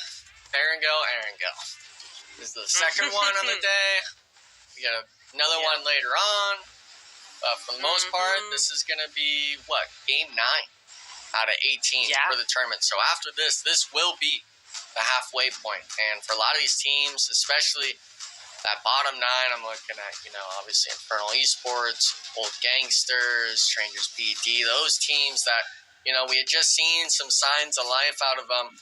Really need to keep pushing through on the day, because if Titan Gaming is going to continue to pop off and stuff like that, and One Esports stays consistent, it's at least a 30-point gap between you and second. It sure is. Yeah, this is really where, as we've been talking about, this is where you have to start locking in now. You're getting to the scary part of the event where you don't have 3 days anymore. You got a day and a half. You've only got 9 games left, so you really got to get some stuff locked in and loaded, just like that chicken dinner that I think Strangers are trying to manifest here with that KFC parachute. GG's them. Zone is going to be playing nice for the moment. Enigma, we're looking at a very basic zone here, but with a little hint of danger over on Sosnovka. Yeah, I mean, it's always that, Potato Hill. It could go to farm, it could go to shelter, Roz. There's a lot of spots. It's always the same. And we know some teams like certain spots, but it won't matter if you like them if you're going to be getting knocked on vehicles. Pika. Getting the run doesn't over. Doesn't even look back. See, the issue was that there was another KR Esports player that had gotten a weapon instantly. So a little bit of a saving grace for KR Esports. That's one of those squads where we've seen their name come up a little bit, in the last day and a half, but falling a little bit under the ball. This could have been their moment of a make or break. If you lose a player early, that could really have been a mental blow. But nice stuff from them. Nice. It's not going to be that. I guess that player's name or ticket, so far. So thankful stuff to see. But back to that zone. Okay. I know some teams, they really like seeing how the zone plays out and stuff like that. This is a little bit of replay because, look, he weaves, and I've always been good at dodging, but if you're getting hit on the third what are we doing here, guys? Splatter on I the just pavement. thought that was Yeah, I just thought that was the coldest play coming in there to just knock and then leave and go like, yeah, you're gonna die. I don't even need to thirst you because you're just gonna go. You're gonna go back to lobby where I sent you, bro. But no, it's because the rest of the team were there and they were scared. So fair enough. But you know what? You got the damage in. Hey, well, every little counts when you're going into those leaderboards, right? So GG's on that front. But yes, about the zone, what were we saying? For the most part, it's a standard zone, but it really kind of since it's so common of a zone, a lot of these teams really got to hope that the zone shifts towards them almost, because if you're that Pachinki team and you stay Pachinki and it pulls the shelter, you already know every major spot's going to be taken. If it goes south to farm, farm's going to be taken. If it goes to the Millie Island, you know that everyone's scrambling for a bridge spot and you're going to get camped out until the end of the days and hate yourself. Or if it goes to Pachinki, all the other teams are going to be worrying about coming in. So it's one of those zones where it's really a double-edged sword of you know how to play it, but so does everyone else. And that results in you really having to either hit your shots or maybe get the saving grace of, I guess, the PUBG gods and giving you a little bit of love. 100%. Yeah, so what is a basic zone for the rest of us is nowhere near basic for these guys, right? Every single game is not going to be easy, especially when you think about the pressure coming in here. That top 2 spot is the only spots you're going to get, but Imperador is not bothered. He's big chilling. Yeah, I know the Olympics were coming up. I forget if bicycling's an event in it, so to speak, but, I mean, he's getting his reps in now. Maybe I need to hit the elliptical or something after this, but, it's kind of that quiet vehicle. I think it was, yesterday we saw, I think it was the second Erangel game towards farm. The Manic team had slammed straight out on Nepal with a bicycle. So it's like, it can be used. Obviously, in a situation like this, it's definitely just to look for a vehicle, unfortunately, but it's the tactical bike. Yeah, the tactical. Yeah, tac bike. 100%. What about a tactical pan, though? Tactical pan, silent. Silent but deadly, as we've seen before, and is going to come to use here. So he's not giving away his position with this, but he is just going to get that extra loot. But the loot kind of sucks. It's not gonna pan out. It's not gonna pan out for him. I was gonna laugh, and then you said pan out, and I'm like, yeah, okay. I'm gonna let you sit on that one for a little bit. Make you regret your decisions. No, I will never regret. Never. That was a good one. Good one, though. Obviously, last game. Inferno Esports, they didn't win it, but they do have quite a few points compared to yesterday. If I'm reading the information correctly right here, Inferno Esports actually has the most eliminations as a team over the last 2 games, 9 total. One player, I believe, Gatsby, having 7 of them on the day. So nice stuff from them. Hopefully they're able to keep that momentum going forward because, like we said, they are the bottom 8. They are needing to make moves. And, the nice thing is if you were able to string together games, the likes of the Golden Eagles and such, they've been underperforming. They've been leaving the points up for other people to grab. And obviously it's been tight in gaming. But if the powerhouses aren't getting all the points, that means it's your chance to do it. And day 1, we thought it'd really just be a momentum swing for teams. It looks like it's a halt for a lot of the upper side, and I'm excited to see this game if one of these teams like Strangers BD or Inferno Esports are able to kind of bounce back and put themselves back in that top 2 contention. For sure. Yeah, it's going to be a difficult one, right? Because you are looking at a lot of teams now making those rotations, making their way in. We still have... Okay.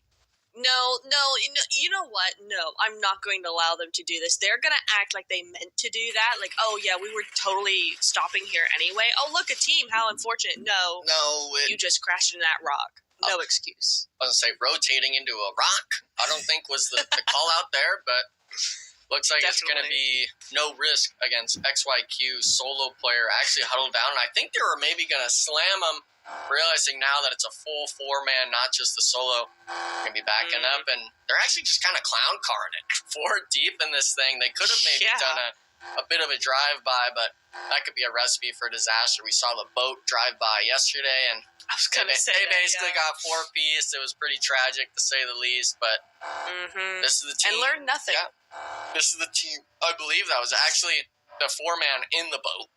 So, maybe they learned from yesterday not to be full-sended anymore. Well, no, because that's the same team, full sending, all in one vehicle. Again, interesting. I'm going to just leave a on that one and move on. But, I tell you what, UL over there. Oh, never mind. Okay. Oh. Well, Zones put anybody that was gearing up for a Southern Zone just on the back end there, so that's unfortunate. But, Strangers BD over onto the western side, looking like they might be having a little bit of a fight there. Can't see against who? Golden Eagles. Yeah. I was going to say, Noctura, it's the squad that performed so well yesterday. Third game in a row just fighting first zone. Maybe they're just a weak early game team. People are realizing that, saying, hey, we could take this 4v4. Another 4v4 that's looking like it's going to happen is the Golden Boys against KR Esports. The Golden Boys off rip, landing all the way on the south side of Millie Island, those little kind of spread compounds. KR Esports took Millie, and they just happened to cross paths at the same time. So KR Esports, they were looking for blood. Doesn't seem like they're going to find any players to pick off, allowing themselves to potentially take this Western Bridge. But like you said, Unique Legacy, I believe it was, holding the other end. So we might be seeing some bridge camps coming out this game. Totally. Nice to see KR. We're able to, kind of do that full reset. They're ready to go now. They got all that ammo. They got all the loot that they want. Extreme Ice NA, another team that need to do very well here coming into the next couple of games. That's your own teammate. So far, scouting not going well. But sure. But hopefully they can get their act together for the next couple of games. We haven't seen too much from them, if at all anything, so far today. But maybe that will all change as we see KR move across this bridge. The bridge is free. Yeah. Very surprising to note this, Enigma. Yeah, shout out to the observers, of course, for getting that angle for us, because usually you're going to be playing right on the bridge, and, you're leaving your vehicles off it, so they can't render it in when they drive up. With KR Esports, them getting this kind of freebie of a cross that allows them to really start working into the zone a lot sooner, a lot healthier than other teams. And the team that was going to be holding it was Unique Legacy, now getting knocked by Team Raid. So maybe rotating a bit too early in my mind, and potentially even getting caught in the meat sandwich later on. Ooh. Meat sandwich. It's good for lunch, but not necessarily for PUBG. And the tree crash indeed. Machaba did not do that. I just butchered that name, speaking of sandwiches. But that's okay. We'll move on from that. Pika does go down. They're down to 3, but they're looking fairly open at this point in time. There's no immediate threat, so I think they just need to get on out of it. Oh, man. I was going to say, there's no threat, but the zone shift goes completely to the north. All the teams, it's like I said, these teams like playing certain spots. They congested farm, now having to completely rotate away. No Risk being that center squad up on Potato Hill. Dauntless, in my mind, having a great position to catch rotations, because if you're any one of these teams on the east side, you're either going to the west or you're going north. You're going to have to work into a team at some point. Team Raid, one of those squads as well, full slamming into this compound, completely caught off guard by Kiddu. Opening knock for them. Now it's going to be Rooter trying to get that trade, but you got to start connecting the nades. Free point as well on the other side. They've got him soloed out, but you got to make the move at some point before the rest of Old Gangsters comes in hot. There will be, though, Kiddu finally getting mollied out. 3v3 spot. Rooter is now the main focus point of the Old Gangsters repertoire of nades. Trying to fish him out. You have to get the knock. While that's going on, though, XYQ and Inferno Esports taking action. Everyone on the rotation after fighting it out for what seems to be, I guess here's a crate, but just tooth and nail for, what is this, one building? Yeah, and now they're getting third party. This is not a fantastic position to have anyway, just because of how open it is. Yeah. But Yeah, it's going to be a hard one. Unique trying to take advantage of this. Nice little flick there with the S12K coming in there. Old Gangsters continuing this trajectory, right? They got second place in that last map. Maybe that's what they needed, but Kindness coming in from the back. It's Sandwich Central. Weren't we just talking about sandwiches, Cinema? Hey, I mean, I was pretty hungry for the most part. I didn't eat breakfast this morning, but one of the teams that you don't want being on one end of the bread is definitely Titan Gaming. This squad right now is just, it seems like they've been on fire all day today. I believe it was 18 or 19 eliminations in 2 matches. They're looking for blood, and if everyone keeps rotating by, I mean, look at this. Juancho's just trying to drive players down. Gatsby now being the odd man out. He was top fragger on the day, almost getting his vehicle exploded on the rotation, really stressing on the rotation. So these teams, there's 53 players live. All teams still remain, but by no means is this an easy zone to stay alive in, especially when this field's in play. So this next shift is coming down, and oh man, I mean, Toronto Esports, I thought they'd maybe have it in them, Neptura, but down to just a solo now. Yeah, it's a rough one for sure, but yeah, there is a reason everybody's fighting for that one little compound. It is pretty much center zone dead on. Not so much now, perhaps, though. Let's see. No, it has gone to the north side, so we are looking at school and those compounds in between Pachinki and school for the center. But Dauntless does not care. Dauntless just wants to clean up. They're not even going to bother with bullets. They're going to say no. Our tires are good enough for you. Get out of here. Go away. And looks like, is that Phallic? No, it's Zuko just kind of going, hey, I'm sure you want to run into this tree with your car. I'm sure you want to do that. Trying to get him into a bait play there. Not going to happen. He's going to go to lobby instead. But yeah, you can see that zone. Now man. on your screens. Casper, what you doing, man? Hey, I mean, this was the spread Dauntless had. They had that whole eastern side, and XYQ, they came in and tried to rotate as late as they could, just getting completely far from the blue zone damage. That's going to be the solo getting wiped as well. So Dauntless, 4-man up still. They do have to work into this next zone shift. We can see it's still going to school, but they're not the only team that has to move Neptura. Everyone on the south side, Titan Gaming, KR Esports, we're looking at Manic. They're all having to make the mad dash in, and I think a lot of these teams actually are choosing to take the fight early. That being said, the Golden Eagles stressing earlier. I believe they were getting fought by straight out of Nepal on the western side earlier in the game, down to just a trio. We'll setting it up. And Jazz, he did have a decent performance earlier on, but a 1v3 situation is a tall order to say the least, and might actually be able to do something with this angle, but Brady, the read of the century does not matter. We're going to be shifting now to the south side. Titan Gaming, they looked for the fight on Manic, getting caught out in zone. EXO, I don't think you're going to get the reset on him. Grab his meds. Crow now having to make it in. And while that's going on, Juancho is having to give support. They know where the solo's at, but the zone's coming in. You got to make moves now. And luckily for them, Juancho's able to get the job done. The pickup as well. You got to start making moves in because the blue zone ain't going to be playing much longer. No, indeed. It's giving you those warning bells right now. Get on out of here before we get rid of you. And luckily they have a vehicle here, so they're just going to be able to get all three in that buggy. Nope, that's not a buggy. In that Murado, heal on up a little bit, and get straight into zone, except they're going to run I think they're out of gas. No. Oh, no. Not like this. I mean, does Crow get... rough. I don't think Crow got a med kit in time. Oh, man. New car. Hopefully the new car. Oh, no, Crow! Oh, no. You hate to see it, and I mean, that's not the only thing happening. One Esports, they had the spread on the school apartments, allowed No Risk to take these little dog shacks, now just raining the nades. That's 3 knocks from the one Esports squad. They're full sending in onto the roof. It does not matter what's going on. 1v4 situation, can't even get one. One Esports picking up 4 free elims.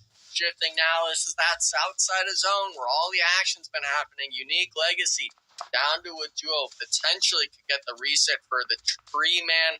Titan Gaming They made their way back in, down to a duo, have to make the mad dash across the field. What is that? I believe 5 or 6 players looking at you. Juancho and Kindness. Yeah. Full spraying through the smokes. It's not hard cover.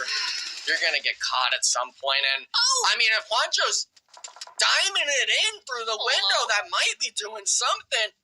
A bit of a saving grace, but you still got to worry about straight on Nepal. And look at the util usage. Full train of smokes. You got to hope you've got another one to your name. You got to make this crossing. You got to do it now. Yep. There goes Juancho, and he can't even make it. Kindness now. It's on his shoulders. 1v2 situation. They did get the revive. Fires coming in. They do get a bit of shots through it, but a lot of damage coming through. The hard cover is in favor of Unique Legacy, holding it down.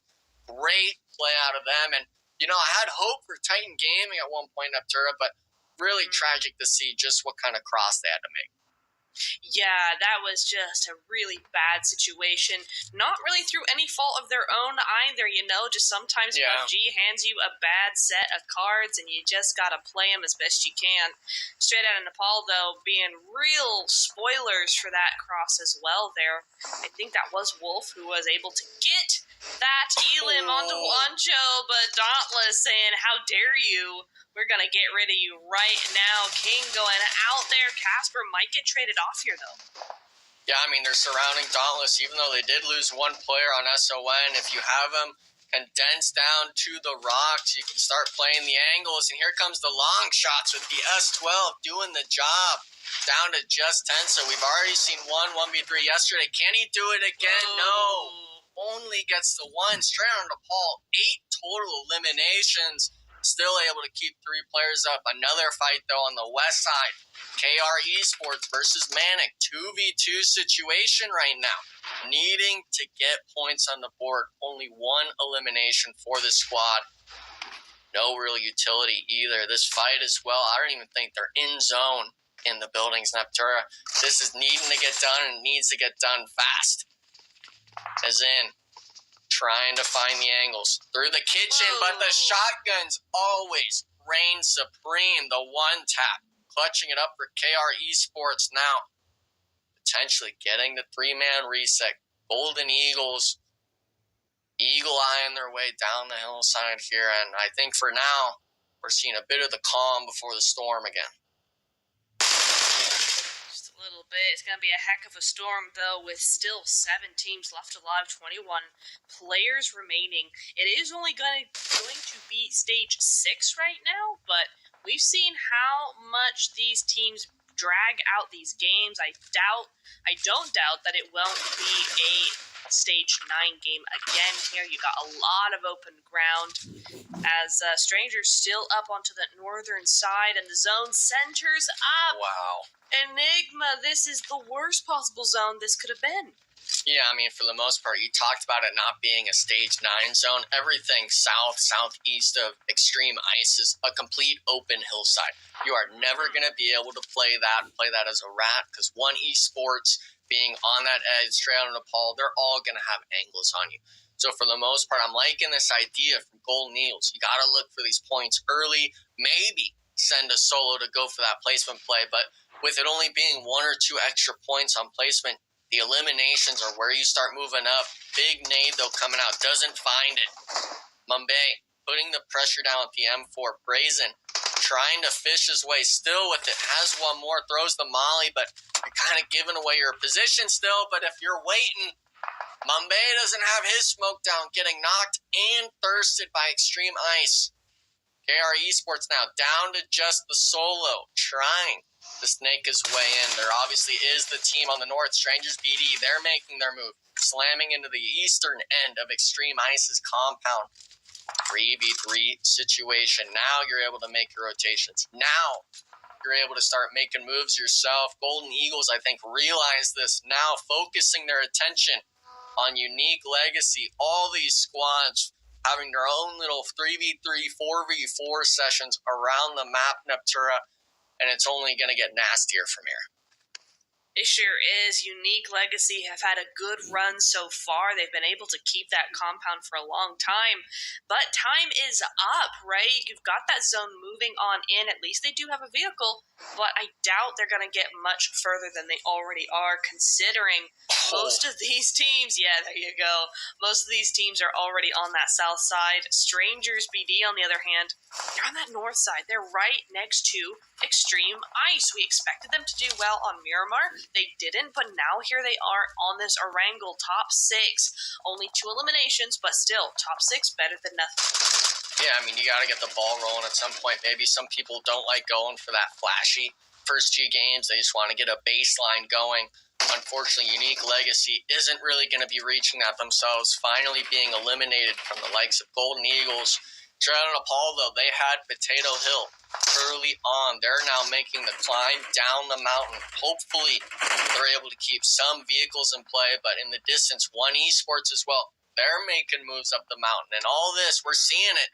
You're only hugging a tree at the end of the day. You're going to need to start using your smokes. And unfortunately, the later on is when you want to start using them. But if AJ hits the opening, his teammate might reach for the run over, but gets stopped short. Duo now. On straight out on Nepal, One Esports craning themselves over now. They left the top of the mountain free, Neptura, and One Esports is going to use everything to their advantage. The nade lands. It's just the solo, and when you see the smoke grenade, you're going to start focusing that. Frankie now, the last player up. Now, they do have 8 elims to their name, but there's by no rights them increasing that amount any further this game. Trying to just get a few extra placement points, maybe riding it out in the vehicle. And Golden Eagles actually scaling up the hillside themselves, trying to get some sort of overextension from the One Esports squad. But with the zone shift, I think One Esports realizes it. They can take their time. They're playing for the win, and that's a squad where they've been performing hot and on fire today. Yeah.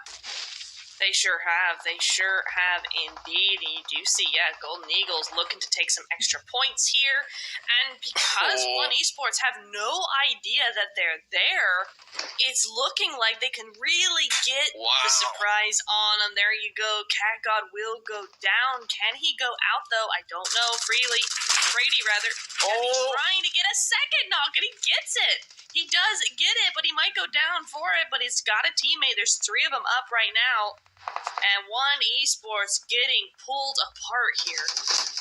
Yeah, I mean, it started with, I think, Legend getting the vehicle explosion on Cat God, and then Frady catching a player off with that suppressed M4. And I was really worried for One Esports with, I believe it was Brazen. He was actually wrapped all the way up to the top of the hillside, not finding his own knock at some point, but still allowing his team to have pressure. Now the drive around is going to happen, trying to bait it, gets the headshot, but not enough. 1 HP, and he doesn't realize his elbow's showing, gets knocked. Legend now, the player that has been star stellar yesterday, having to come in clutch for the squad. Big nade coming out, not finding the knock. Trouble is when you drive in a vehicle, it is so hard to knock them out of it. Not only is that the spot, Strangers BD making the aggression onto Extreme Ice. Now Remix going for his own little bank shot, not finding it.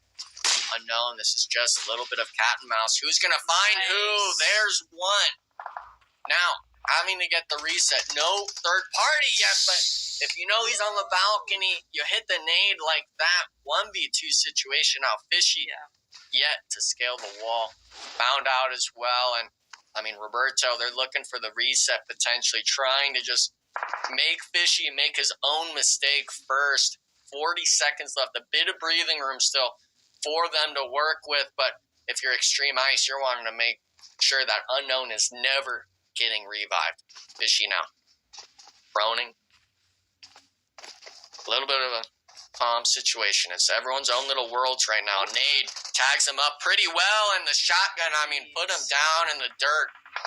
1 shot's all is needed. Now they're able to turn their attention towards the hillside.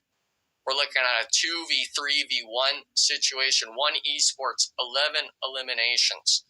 Golden Eagles, 8 to their name as the solo on Legend. And Extreme Ice with 5 to their name, but they're looking at Legend. He's not going to get the knock. Papi Triste evening it up for the squad. He's got 6 eliminations to his name, making this a 3v3 fight. One Esports have 12 eliminations right now. Extreme Ice have 5, so not a bad result for them either. Still up as 3, whereas Juanita, she is the only player left standing, so it is a 1v3 right now. But to be honest, with 12 eliminations, a second place, not going to be the worst case scenario here. So she's going to try her best, but if she doesn't get it, I don't think it's the end of the world.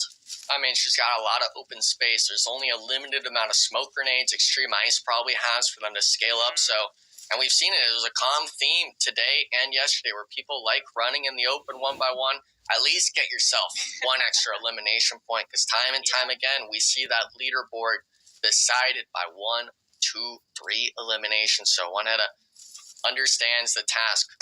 Poppy Sour has the MG in his hand, switching to the nade, almost getting caught out, but gets the throw off. A little bit of tag by Robert now off the off angle, gives the opening. 1v2 situation out, going for the thirst. And now here's Extreme Ice, realizing they kind of just maybe blundered this. The Molly's going to be on the tree, and I mean, there's not much else you can do. Extreme Ice, winner. Chicken dinner on the second airing of the day. You love to see it. 100%. I don't think I can take credit for this prediction. I'm just one game off here, but a great win for them nonetheless, right? They came in from that northern side, and they just kept pushing on down. So Strangers BD as well, feeling the effects of that ice. They're getting a little frosty out there.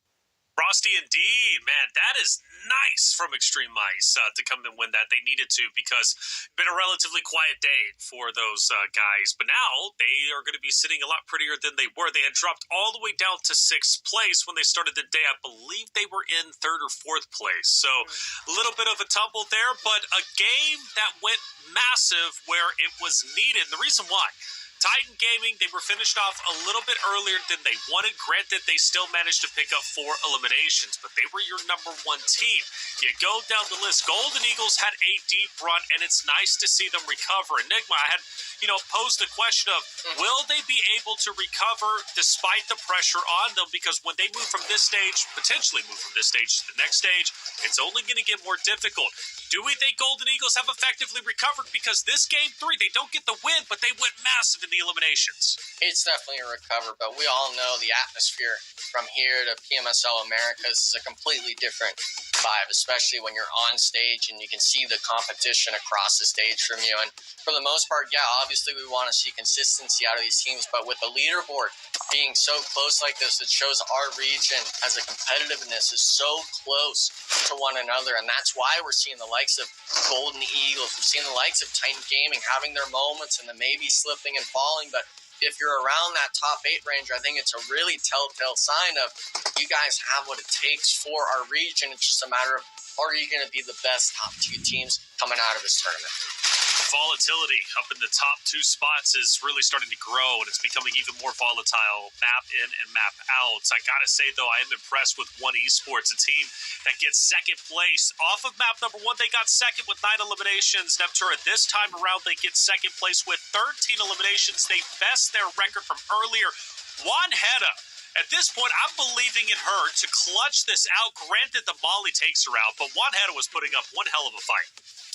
Yeah, she really was, and you never realize how hard the tree play is until you're actually in that situation. Those trees get thinner by the second when you're behind them, so she did a really good job to keep her cool in that scenario.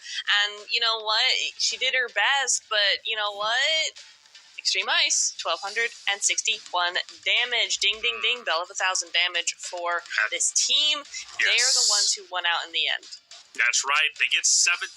One Esports, though, will get 19 because of their eliminations. But Extreme Ice, again, going up those leaderboards, I don't think it's enough to break in the top 2. We'll find out very shortly. Golden Eagles, nice to see them bounce back with a 3rd place finish. 13 total points. They needed that because they're goose eggs off the map 1 and map 2. Strangers BD, right? Complementing their map number 2 with the strong finish in map number 3. Fourth place, 6 total points. But the big story, too, straight out of Nepal. Nice to see them stepping it up again. A team that was very quiet off of map 1 and map 2. They were loud yesterday. Now they're looking to get a bit louder off the back ends of the maps. We reached our halfway point. Let's look at our overall, because One Esports says it was taken over. Golden Eagles also, off the back of their wonderful performance, will take over second place. Titan Gaming will drop to third. And Extreme Ice will jump from 6th place up to 4th. There's your top 4 at the moment. A team that has been relatively quiet, though, Enigma, is Team Raid. They were great yesterday. Today, they've been okay, but they're kind of just cruising. Yeah, I mean, cruising is not the way you want to do it, especially the second day. I mean, game 1, they've usually been having a pretty good start, but you need to keep it throughout the 6 games, and now with it being the halfway point, we're really seeing who's getting their motors going, who's kind of stalling a bit. One Esports, of course, Titan Gaming, those top 3, I guess you could say, with the Golden Eagles are showing they have what it takes, but the point spread, I mean, it's really rough. Even if we're looking down at just 6th place, that's a 24-point difference. And then below that, Dauntless, a team that we wanted to see perform well, back by 30. I mean, obviously, we're seeing still a lot of new names kind of shifting into that top 2, but top 8 in a different discussion is looking a little rough. It is. It's looking definitely rough. Dauntless, man, they were in 7th place to start map number 3. They're going to stay in 7th place. I never imagined a world where KR Esports would have a chance to actually pass them up, but the opportunity is absolutely there. Good on them for going to the first place, or first page, in general. 9th place will be straight out of Nepal. They're still looking to break up top. That would be big for them. Neptura, you set the storyline up for them. They've never been professionals before. They're looking to be professionals. They still got a long way to go. But, hey, that game number 3 was a solid start to getting there. It sure was, yeah. I mean, and with that last game, they have shortened the distance, shortened that gap to that 8th place, to that first half of the leaderboard. So, yeah, looking really, really good for them. We are going into Sandhawk in the next game, That's so right. really looking for maybe some of those teams, including Nepal, to actually take advantage of that. You know, I'm excited, though, because One Esports, they overtake first place, right? Now they're going to a map that they won yesterday, and they did it in dominant fashion. Sandhawk, their home ground, their stomping grounds, if you will. Arrogale, also great for them. They're looking like a for-sure front-runner to lock in first place and maintain it. Let's see if they can do so. We're going to take a quick break. When we come back, Map 4 Sandhawk coming your way.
And welcome back, everyone, to day 2 of the 2024 PMSL America's North America Qualifier. 3 maps down, 3 more to go as we head into match number 4, which is Sandhawk. Only played once today, but a big one nonetheless, especially with how close the scores are at the top. If you're just joining us, well, you missed out a little bit as we did have a new leader, and that's One Esports coming off the back of a massive Erangel game. Second place, but 13 eliminations will put them back in first. I say back in first. I think they've been there before. Maybe they haven't, but either way, they've been a huge conversation in the top 4 as of yesterday, and of course, today. One Head has been incredible. Pubg Mobile has been out of this world. The way that he's been clutching up and the moves that he's been making. Been very, very impressed with him. Titan Gaming has also been doing well, but they did stumble a little bit on the map number 3. They're going to have to step it up in map 4. Neptura, One Esports, they won yesterday when it came to Sandhawk. They're looking to do it again. This could be their chance to take one of the biggest leads we've seen yet. 100%. Yeah, the way they've been playing so far tonight makes me fully confident in their ability into Sandhawk for sure. I think that, off the back of a win on Sandhawk yesterday, off the back of the last 3 games where they've done a decent amount of points, they're looking to climb up. And the Sandhawk, which, of course, everybody knows is kind of a free-for-all in many aspects, you could definitely see them taking full advantage of that. Could definitely take advantage of the chaos, and some teams thrive in the chaos. Alpha 7's actually one of them. I've seen them be in so many chaotic situations and somehow make it up or make it out of those situations, which is just nutty to me, to say the least.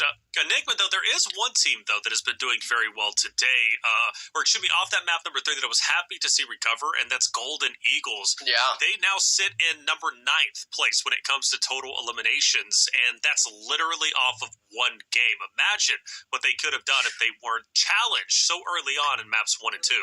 Yeah, I mean, for the most part, I was really questioning that sort of team's performance today, because yesterday, if we were to include all the games, it's really they were going up maybe 1 or 2 points after those first 2. When they're first place and then they're dropping down because of poor performances, coming into that 3rd game, getting a lot of eliminations and kind of salvaging your top 2 is a really big momentum boost, or at least a momentum swing for you. And for the most part, this squad, not only them, but obviously the likes of One Esport, Titan Gaming, they're starting to really get their motors going. And I'm kind of worried for a lot of these teams because we're seeing them falter under their pressure. And for the most part, that last game, I was looking at that fight with Straight Out on Nepal. I'm looking at that fight with Dauntless. And if either of those teams could have just lived through that, not get third-party, that could have been their pop-up performance. But unfortunately, it's going to be these same names we keep saying over and over, bite the bullet and really start getting the points into their own hands. Yeah, same names over and over, besides that of Team Raid, who have literally been non-existent today, which is quite sad. 5 eliminations total, I believe. Actually, let me double-check that and make sure I'm saying the right thing. Team Raid, 13 eliminations total today, which is actually not bad, the number 5, but again, they've been hovering in that same, 5th place spot, which I know they want a little bit more from there. Titan Gaming, though, a chance, obviously, to be the big dogs. I saw someone talking in chat. They were like, who's the best team if you had to pick one? It's like, Titan Gaming has to be the best. At least that's the one that I know about. Seems like their name, right, when it comes to NA scene is very well solidified. But also, Neptura, Inferno Esports has been a big surprise today. They came out of nowhere off of map number 1. Map 2, they were absolutely a talking point.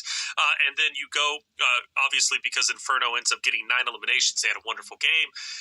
Map number 3, they were okay. But the point is, they've 16 eliminations, Neptura. Where did this team come from? I don't know, but I tell you what, they're coming out very, very strong, very, very quickly. It's what Enigma and I were talking about, right? Where it's like, okay, we're past that halfway point, time to really get your skates on, time to really get some stuff done. And they really did use yesterday. Maybe they've done a lot of VOD review, right? Maybe they've done a lot of tweaking, a lot of changes, something like that, that really tells them, hey, we've had 6 games yesterday. We know how these teams play now. Now we can actually end up getting some points because we know how these teams are thinking now. Well, 16 eliminations, and at least from Gat's perspective on that roster, he's managed to get 7 of those 16 eliminations. So good on him for doing so.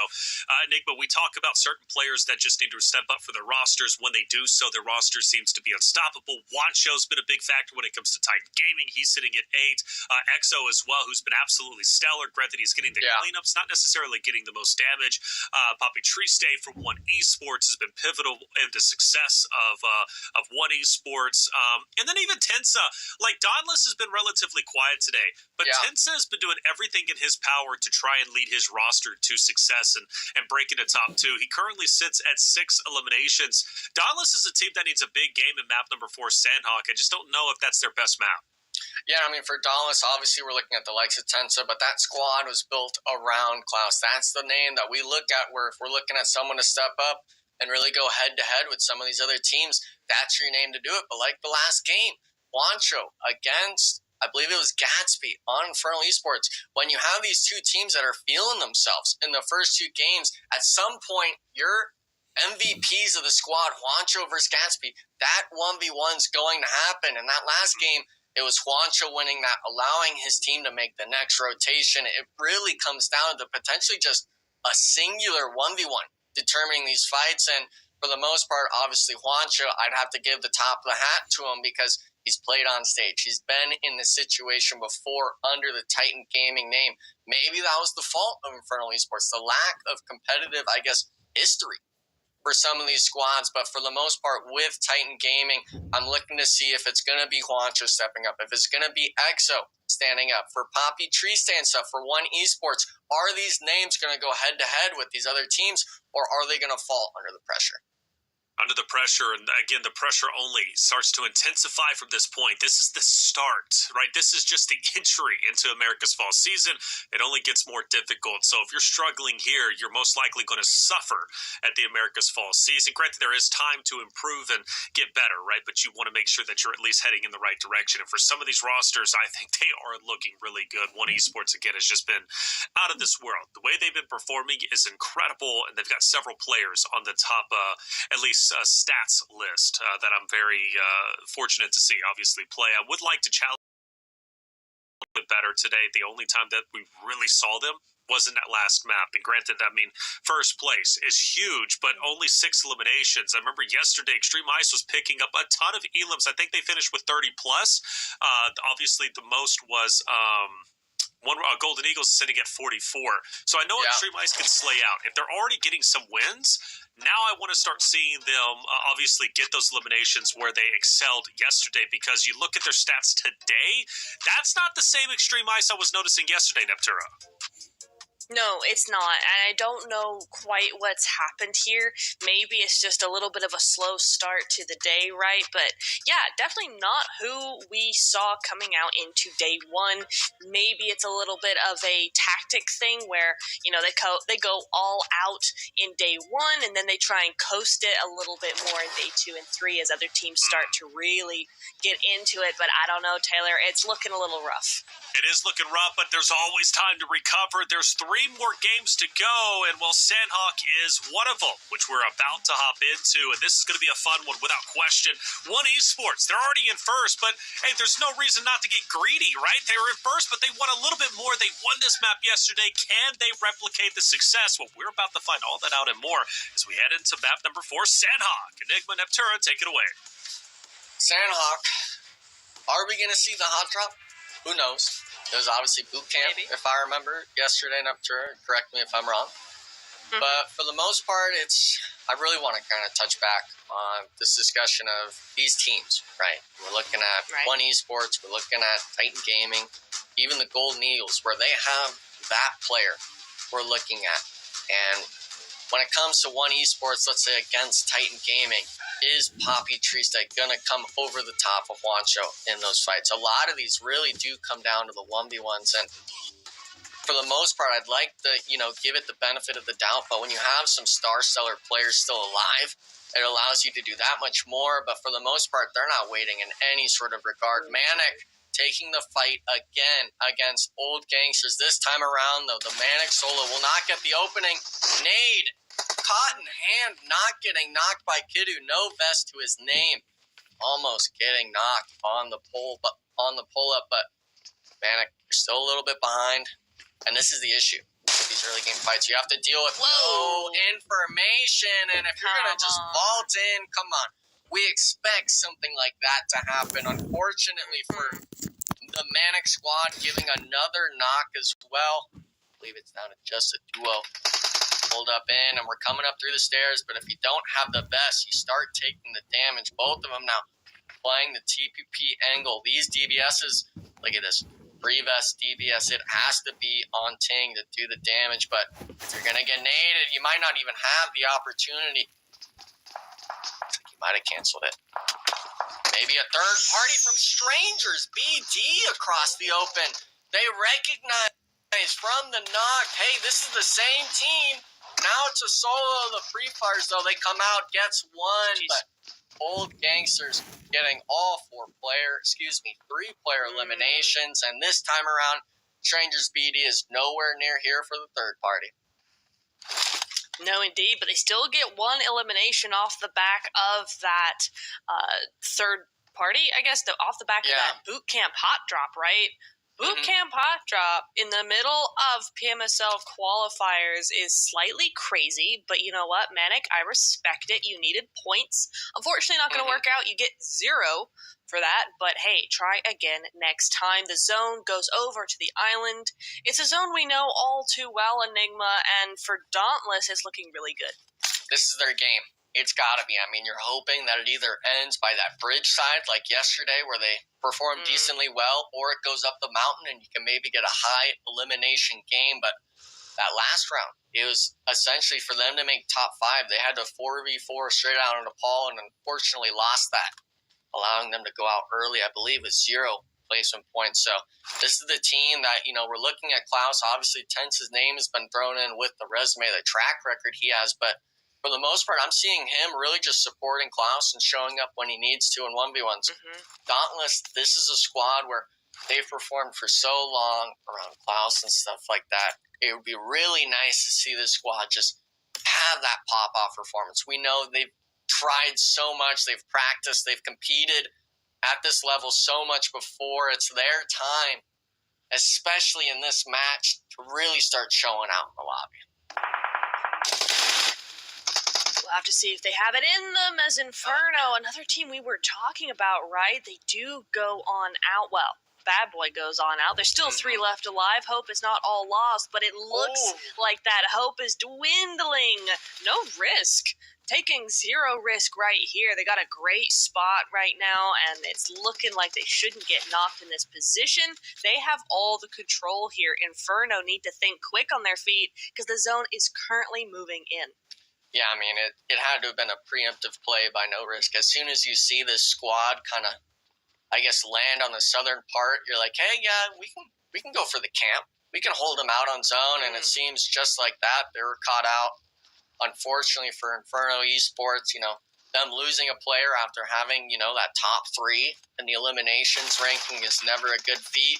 They're going to be sending it, though. Gatsby, S12K in hand. He's not alone. Gets the one. Almost traded out, but the solo, the off angle is not going to be able to do it. Havoc being the cost of it all. I don't think he's actually safe there. Got to hit the shots from the teammate. Not going to do so just yet. This is a huge play if he can get it the foot. Oh, my goodness. You see, look at that. He's even got to go FVP. He's like, oh, there's no way I'm safe here. Really tried to see, but he got him. He arched it over the hill or something. Inferno Esports. You really hate to see it, almost salvaging it, but No Risk being able to get the full reset. Now down to just the solo, and I had a feeling for them. They were going to start getting maybe into that top 8, but after this, it might just be too much of a momentum killer. Might be. I mean, day 3 could definitely turn things upside down, right? You've got that added thing of teams that aren't going to qualify just going all out and just, taking all the hot drops, taking all the fights and see where they end up. So for a team in that 10th to 12th position, there is something that is to be said for day 3 as well. All hope is not lost, but hope is dwindling. Bit by bit, game by game, that you get 0 points, that you become a solo early on, it's not looking too good for you guys. I do see that we have Green Screen is back up here for No Risk. He's ready to go. He's ready to blend in with whatever terrain we can CGI onto him, so he's looking good for now. And they are they? No. Okay, Enigma, if No Risk gatekeep this even into the zone, I'm going to be mad. I love it. I don't know about you. Get the last point, finish him off, put him down. Don't leave him, just kind of whittling around behind you in blue zone where you get shot in the back in stage 5. You're never liking that. Another team, though, that's kind of setting up shop is XYQ. They have a buggy and stuff like that over at these warehouses. Old Gangsters, they actually opted not to leave boot camp just yet. They knew that it was going to the mountain. There's no way you're playing boot camp for it to pull back. So maybe they just felt like with the third party yesterday from Strangers BD, they're like, hey, other teams might have that same idea. A lot of these teams as well, opting to make the late rotations, No Risk, Unique Legacy, KR Esports, all outside of zone. But if you're Dauntless, you're really feeling sad right now. Shifting just south towards the river, more of a zone like yesterday. And I believe we saw one esports winning Sanhok yesterday, so might be a bit of a repeat of a performance, but these teams, they're trying to get the points themselves. They're not letting one esports get the better half of them. And unfortunately for these squads, this is the moment, this is the round where even though it's Sanhok, you got to have your game of the day here. I think it's really interesting that this zone is affording a lot of players or a lot of teams a really strong position. We're seeing lots and lots of teams, at least 6 positions, being taken up and held very strongly by these different teams. And most of these teams are all vying for that top 2 spot right there within that threshold that is looking bigger and bigger by the game. And they seem to be doing quite well with it. I mean, Extreme Ice full sending across the bridge there, and they're going to take hold of Ruins. It looks like Ruins that is completely empty. Yeah, I believe it was yesterday. They were stuck on that southern side of Ruins and weren't able to work in, so they're choosing to take it early. One esports, they're not able to take that compound to the west. They go just south, and unfortunately for them, it is going to be congested already. So 4v3 situation, and this is the team on the other end up to Golden Eagles. They have not had that stellar performance today. Thankfully for them, salvaging it a bit with that last match, but really just putting them on the back foot. Thankfully for them, XYQ, they're going to peek over, catching out and thirsting one of the one esports players. So these teams, they're really making changes this game, but they're not the only ones to do it. A lot of players, or a lot of teams losing players early on. Gotten slightly distracted by all of those nades off to the on the corner. What is going on behind them? There's a lot of nades being cooked over on the other side of the estuary there, and I think that's over to Golden Boys. But at the moment, one esports still holding this compound, still waiting for that to strike as, hang on a minute, the Golden Boys go on out, they take 2 down, but they don't get the flush before Nate comes in clutch. I remember him from, I don't know, season 2 of Titan series, and he came in super duper clutch on boot camp, and ever since then, Mr. Nate has been ingrained on my brain. He has been forefront, rent-free, Roman Empire, all of the above, and so nice to see him come back at it again on Sanhok. Roman Empire, that's a new one. I'm stealing that one, by the way, not sure. But I mean, Insane in the membrane, it's Nate in the membrane. Doesn't seem like that's the only fight going on though. Straight out of Nepal, catching off Unique Legacy, lacking on their rotation. That's going to be 1 player down. rest of the team trying to salvage the fight, but that's not going to be the case. And SON, I feel like we're playing the same record over and over again with the squad. They're getting these early eliminations, whether it's just one or two pickoffs or it's even a full squad wipe, but they're never able to make it into that late game. Now, thankfully for them, Sandhawk, this could be the map where they do make it into that top three. We'll have to see just where these zone shifts go, but a lot of these teams, they're going to have to start making the move, and Dauntless again, not given the zone shift, having to work down to this river point again. If you're a fan of the Golden Eagles, Strangers BD, even Extreme Ice, you're loving the zone shift, but with that being said, it's like you said earlier, Neptura, all these power spots are already taken. There's not a lot of wiggle room for you to really feel comfortable coming into the zone, and it's going to be a tall order for these teams to really make it into that top five. Yeah, going to be super duper hard. I mean, even Titan at the back there really not having a good time of it.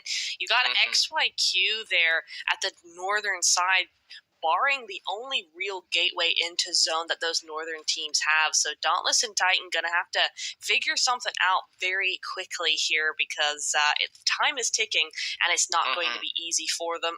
XYQ, they'll look like they're crossing. They're making use of that gateway, and they are going to push against One Esports, who are still here, who are still holding out against Golden Eagles. So we'll see how that goes for them. Maid goes in first, doesn't do any damage, but just lets them know, hey, it's time to look the opposite direction because we're coming for you. Yeah, I mean, Poppy Trista, he's ISO'd out in the shack. He's going to be the player of focus. No support from the squad, and there's actually an Overwatch knock actually from Valak with the nade solo down to just One Esports. I was going to make note that XYQ, they're on a timer with Titan Gaming being behind them, but that's not even going to be the team aggressing on this. Golden Eagles getting aggro now. They were holding the southern side of the compound. 3v3 situation. Seeing Trick, a little bit of a bank nade. I actually thought that'd be money from him, but not going to be the case now. Defensive structure from the squad of XYQ. Legend moving forward. Frady as well, still up, and should be a knock in the closet. There we go. Trick being the second down. They are outside of the compound, down to just Valak and Zuko. Are we going to be able to see the squad wide 3v4? But Titan Gaming now, they were on a timer, Neptura. The time is up. XYQ down to just a solo, and Legend's got an idea where he's at. It's only a matter of time, but is it going to be Titan Gaming or Golden Eagles wiping him? Now Kindness, he had the Overwatch angle. The rest of the squad moves forward, and oh no, they don't know. They don't know he's there, Neptura. In the smoke.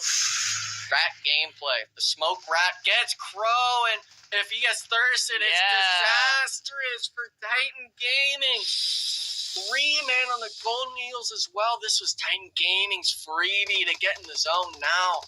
Losing the player early on, evening up this fight, and even though Titan Gaming's been hot, if you lose a player like that, anything could happen. 100%.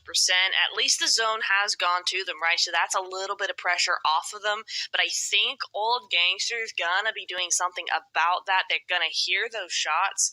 Honestly, it's probably their best bet to get into this zone is to go to that northern side, try and third party this, spoil this fight for them. Because Strangers BD have a nice spread across the south side, and although they're gonna be busy as well, they aren't currently. So there's plenty of time for them to prep for that push. So I think Golden Eagles, I think Titans, they got to finish this up real quick because they're about to have company.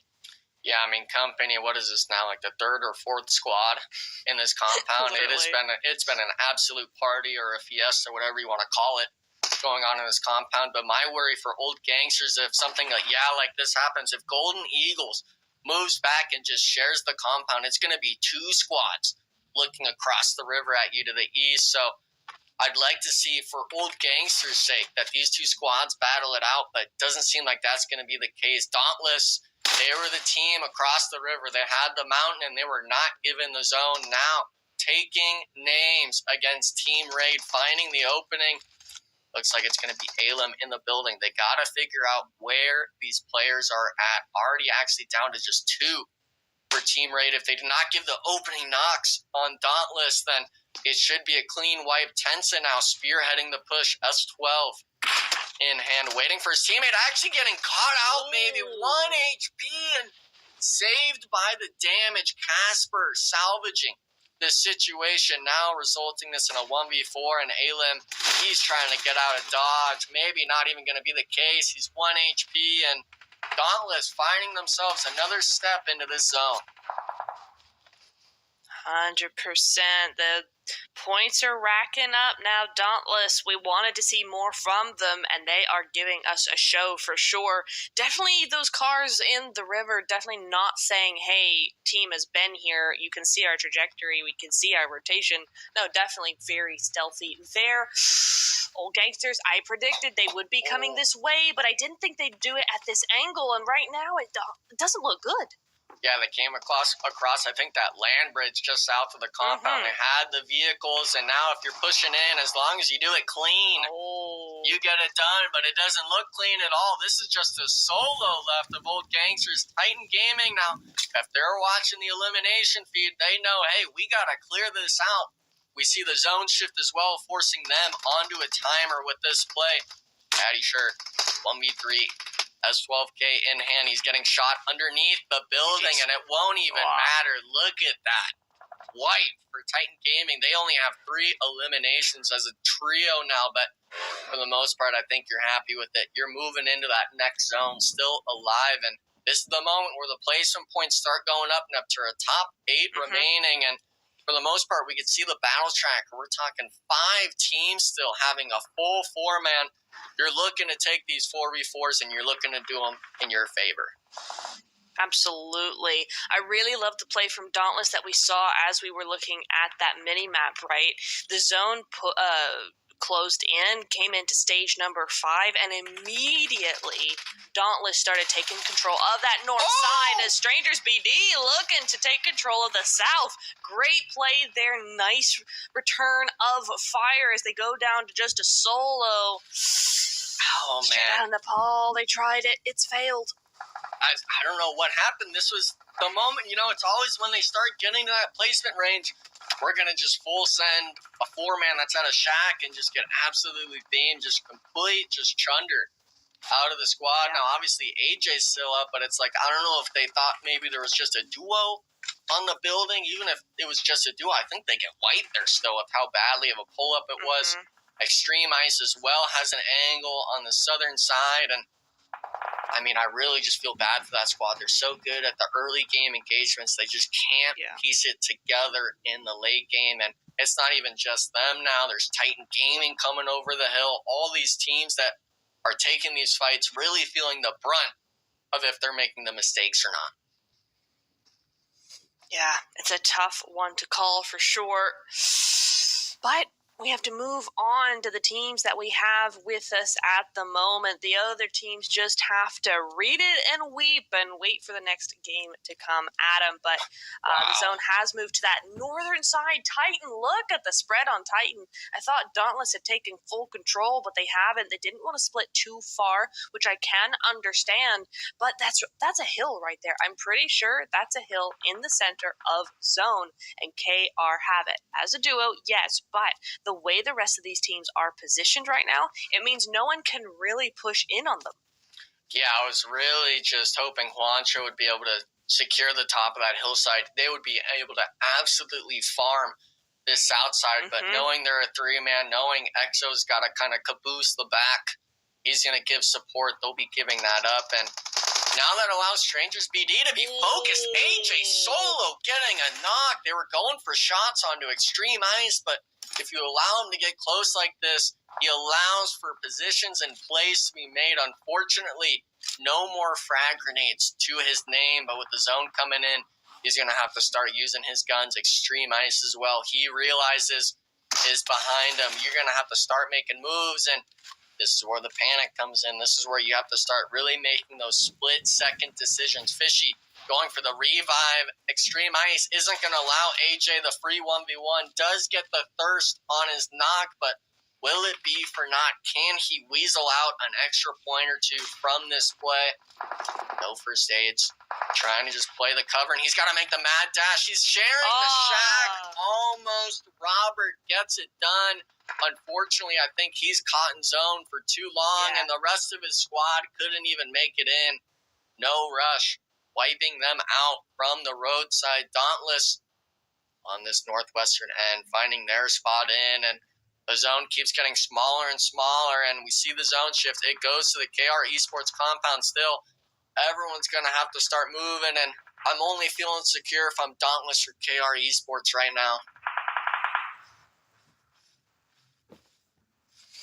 Oh, that zone does get smaller and smaller, doesn't it? And rather than leaving just the solos to battle it out, it's all the full squads. I mean, we've had so many eliminations for each of these teams. It's a big point game for everybody concerned. But Titan looking to move in. They need to move into zone right now, and KR Esports could have a really good shot of, maybe not. Beautiful nade. Double nade coming in, but that's from Dauntless stealing it away. I mean, from the back, it was, Juancho had an absolute insane of a nade, and Casper's, I'll do you one better. Money shot through the window. Now Titan Gaming, they wipe the compound out, but you got to get to it at some point. Kindness does make the cross. Dauntless, even though they're a trio, applying the pressure.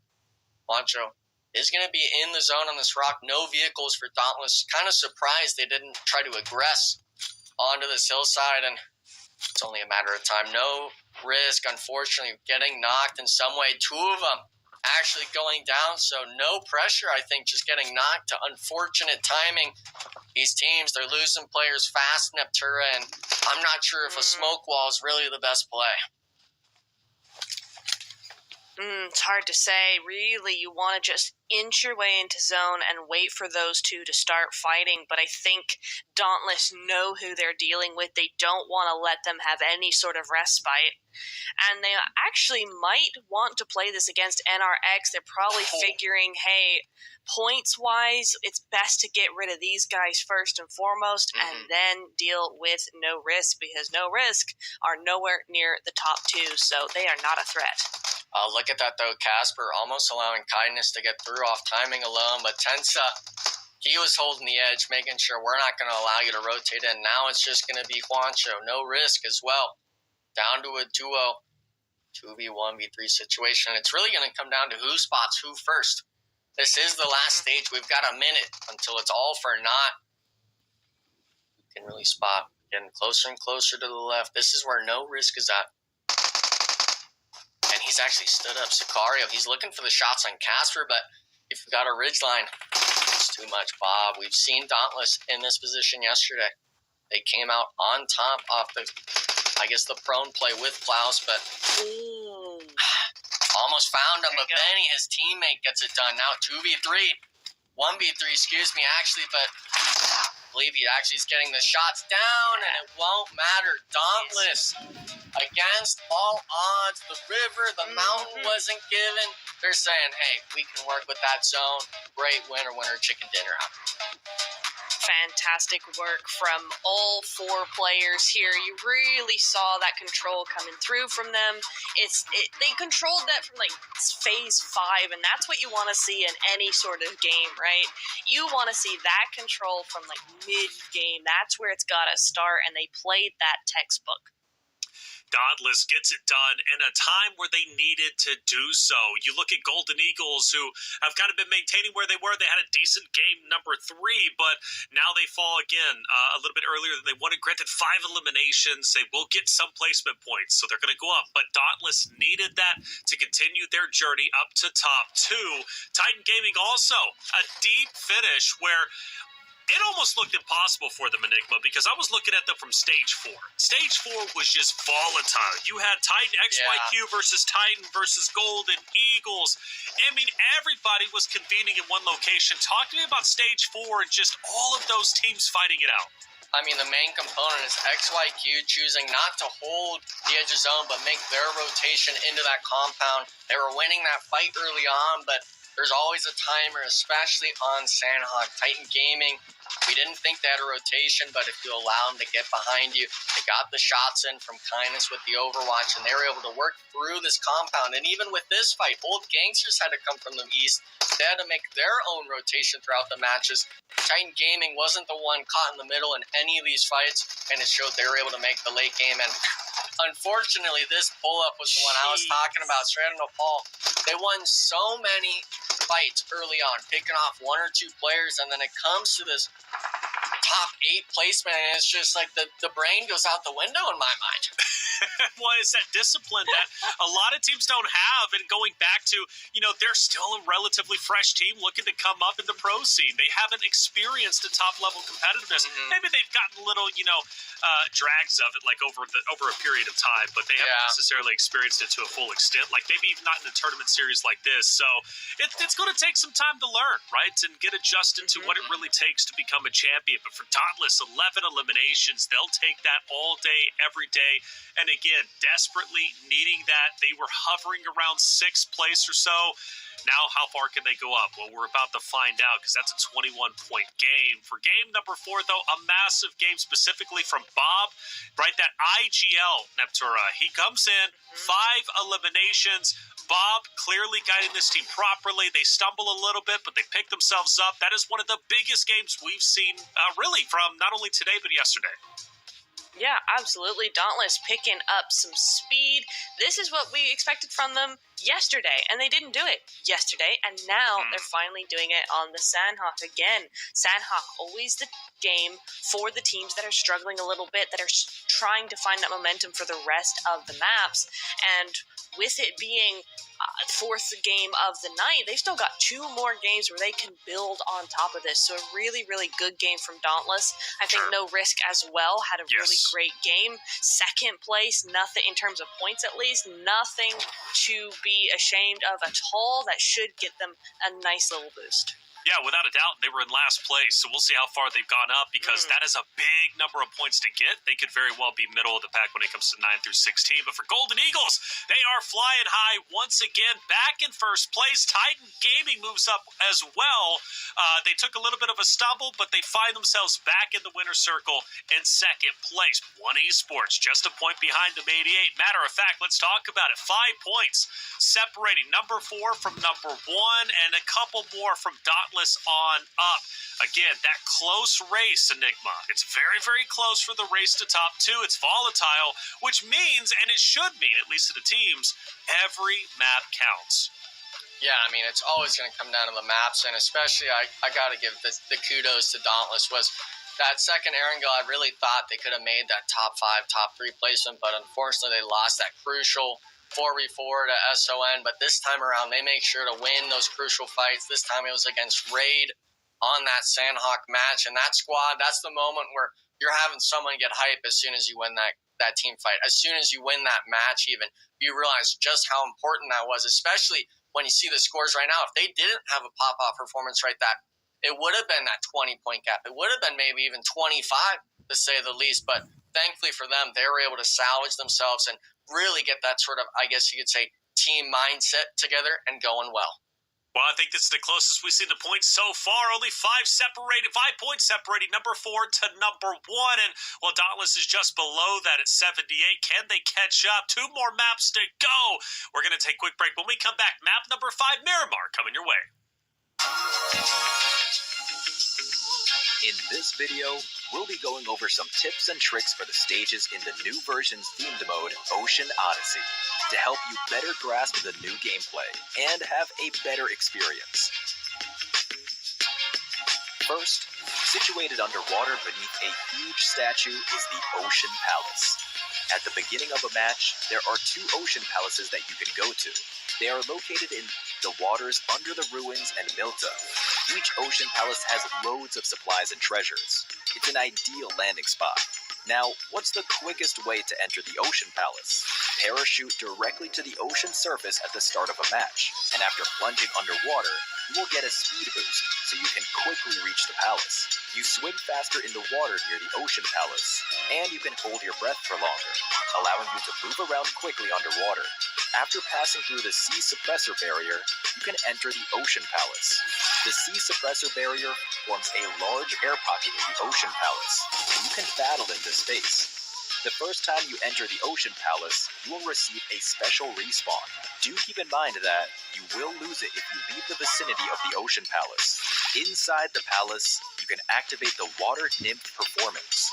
When it ends, you'll be rewarded with supplies. A powerful item lies at the center of the palace, the Trident, which unlocks once the countdown ends. Upon retrieving the Trident, not only will you get lots of supplies, but a special respawn card as well. It's used to respawn in the battleground, and still works even when eliminated outside the Ocean Palace. However, the respawn card has a time limit, so pay attention to when it expires. Lost crates are hidden in the waters all around the palace. Dive in and explore for surprise loot. Once a certain amount of time passes in the match, a Kraken will appear and destroy the Sea Suppressor, flooding the Ocean Palace. Use the portals in the Ocean Palace to leave quickly. Finally, there are several Forsaken Ruins.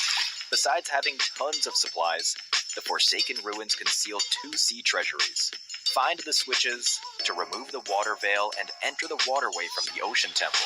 Then you can find the sea treasury located underground. Light up all the pillars at the treasury entrance to open the treasury door and obtain the treasure. On the ground of the Forsaken Ruins, there is a blasting current and a mirage tower. Use them to get higher up or to move around. When you encounter an enemy, use them creatively to take the enemy by surprise. Furthermore, some Forsaken Ruins will have a spirit whale that appears in the sky after some time, and will leave a water orb on the ground after landing. Enter the water orb to board the whale escape pod. When the blue zone approaches, you can use the spirit whale to quickly get to the play zone. That's all for this video. Discover more ways to have fun. Hurry and try out Ocean Odyssey in PUBG Mobile.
And welcome back, everyone, to Day 2 of the 2024 PMSL America's North America Qualifier. 4 maps down, 2 more to go. Miramar coming up next, which is an exciting prospect, given the fact that Strangers BD won that, and they've been on the come-up. Now, can they replicate success? Well, the possibility is absolutely always there. Extreme Ice, too, a team that has been very good on Miramar, at least yesterday, looking to do a little bit better this time around on their Miramar performance, but no repeat winners. Yesterday we had 2, right? It was Extreme Ice who was one of the repeat winners, and then one Esports. This time around, though, nobody is wanting to take ownership of back-to-back or at least 2 maps, so that's all right. The important thing, though, Neptura, is that the standings is the closest we've ever seen. Only 5 points separate number 4th place to number 1, and first and second place, right? The qualifying spots. I mean, they've been rotating teams left and right since we started the day off. They sure have. It's been all over the place. Been hard to keep track of, really, because every single game there's always somebody new at the top. Golden Eagles, definitely a team who are trying to keep on that top 5 at least, just to try and get a foundation ready for tomorrow, because it's just not going to happen today. But yeah, it's a really interesting one how close it all is, really, as we were discussing before the break. Right, there's less than 10 points between kind of the top 6. So yeah, it's very, very difficult. I definitely see this going down to the wire tomorrow. Definitely going to come down to the wire, which excites me as a talent, because it's like sometimes you see teams just take a massive lead and it's like, whoa, we know who's going to win it. We have no idea who's going to win it at this point in time. Let's start off with our predictions this time around, and I'm actually going to start it, all right, because it's been unfair, I guess, going to both of you two first. So I'm going to start off hot and heavy. I'm going Dauntless. Dauntless is going to be my pick. Okay. I think they're on the come up. They got a little bit of taste of victory. Now they want to be top 2. Enigma, what about you? I'm going with the repeat of yesterday, just a different team now. Strangers BD winning both Miramars today. Strangers BD. That is a spicy pick. Right? But what that makes sense. Neptura, what about you? Titans look so good in that Sandhog. I think they're here for blood on the desert. Sure. Hey, fair enough. Hey, the desert is thirsty, but not for rain, for blood. And Titan Gaming is looking to give it an offering, of course, with the blood of all the enemies. And tell you what, they've been doing a great job staying alive as long as they have been, playing to their heart is content. I mean, they started map number 1 with a 3rd place finish, 10 eliminations, and they didn't even have Kindness. Now Kindness is back on the roster, and it's like, whoa. They're looking absolutely out of this world. Plus, 2nd place. Let's not forget that. So they're looking to do even better than that. And they're used to dominating these qualifiers. They want to continue to dominate this one if they can. All right. Map number 5. We're heading into Miramar. Enigma Neptura, take it away. Miramar, this is the second one of the day. Obviously, this is game 5. This is, 17? Or, 11? On the map. 11 out of 18. For total matches played. The top 2, though, I really thought it was going to be like last qualifier, Neptura, where we were having one team kind of spearhead with a 20, 30-point gap. But this time around, I'm kind of factoring in top 6 here right now. Looking for those top 2 spots, obviously, that maybe 7, 8, maybe even 9th place. I could throw them the bone if they were to pop off all day tomorrow. But the qualifiers looking pretty neck and neck for the most part. Yeah, sure are. I mean, it is so close. And I think, Enigma, this really speaks to the new PMSL sort of rotation format that we've got going on. All year, we have seen these events go from clear winners at the beginning to top 10, having a few points between them. It's been so close every single event I've watched so far. So this one definitely no different. And yeah, it just makes it all the more exciting, especially with a zone like that. Enigma, almost up to Oasis, but not quite. But again, half the lobby being cut off here. Yeah, I mean, the playing path just speaks for itself. It's barely even in that zone from the start to finish. So these teams that were kind of making that mad dash stretch going to have it to themselves, but it won't matter too much, especially if you're outside of zone. Manic taking an early fight with the Golden Boys, losing one player already. Looks like they actually focus dropped on this player. Whenever you see someone kind of ISO'd out, it's usually that discussion of let's all land on him. Let's all look for just this one player, because the positioning might not matter much if you have the player advantage. And thankfully for them, they're able to catch a solo off guard. They got one up already. And unfortunately, Manic, the first day, I believe they had 20 eliminations to their name with only one placement point. This time around today, I'm not sure if they're really doing too hot. I haven't seen their name up there in the feed much, other than in instances like this where they're the ones on the worst end of the stick. Yeah, it's been such a shame, really, because Manic, again, had some really good plays yesterday. They were one of those teams that came out on top. They didn't get, top 3, but they were doing really decently. I was looking forward to seeing them tonight, but it's just not happened that way. They are getting taken out bit by bit. It feels a little bit like teams are starting to adapt to a more competitive space, and Manic just unable to keep up a little bit here. Probably doesn't help that they keep on hot dropping. Like, why do you keep doing this? Stop it. But for now, Golden Boys going to be the ones to take them out, and Golden Boys on the other side of the coin, right? This is a team that were okay yesterday, but have really started to come into their own today. They're going for that top 5. They're going for that top 2 eventually. Keep themselves competitive. That's the whole notion of these matches where, we obviously saw one esports. If we're only looking at yesterday, even though they won 2 matches, Golden Eagles was above them because their worser games had better placements, better points than them. It's all about the eliminations, and for these squads right now, you're trying to mitigate the losses from the other maps you've had to play. And the Golden Boys, we haven't really seen much out of them today other than maybe a few points, a few maybe squad wipes. But if you're going to be able to make plays like this, you got to keep the 4th player up. Doesn't get it on the knock. Sir, able to get the third. Golden Boys, a little bit of a misplay coming from my mind, but it should be it for him. The bounce. Hit him with the 3. Call him Steph with that one. Nice little squad wipe for the boys, but, obviously we can make that. Oh, wait a second. He's shooting boxes now. We're halfway through the tournament now. We get a little toxic out here. Little bit. Oh my goodness me, kid, you need to chill. You already got the squad wipe, all right? If I'm remembering correctly, isn't that Manic's position? Isn't that their drop spot? So okay, that's interesting. But moving on, Old Gangsters have no idea that Raid is right here. Free Point looking for a very quiet position. He's just big chilling. Now's the time to strike. Down goes Daddy Share, and that's going to be the end of him. Yeah, the crazy thing is Alim shoots first to draw all the attention from Old Gangsters. He didn't even have his weapon out when Free Point shot. So nice pickup from Team Raid, and now they have all of Old Gangsters condensed down into the spot.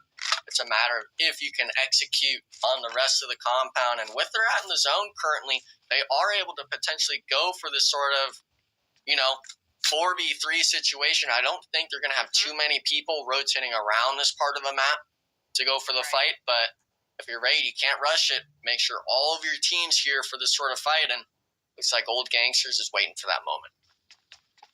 Well, the problem is that Old Gangsters have all the throwables, and Raid so far do not seem to. They don't have... Free Point certainly doesn't have any nades at all, so it is going to be a little bit of a hard breach to make because, you do have now 2 on the other side of the hill, of the rock. No, of the road. There we go. Third time. Okay. Yeah, you have that 2-2 split coming through, but I'm not sure that's really the play here. I would have much preferred, as you said, have 3 at least on that side, especially with the knock Free Point going on down there. And now, that's 2 on that side. They've just given up half their squad for no reason.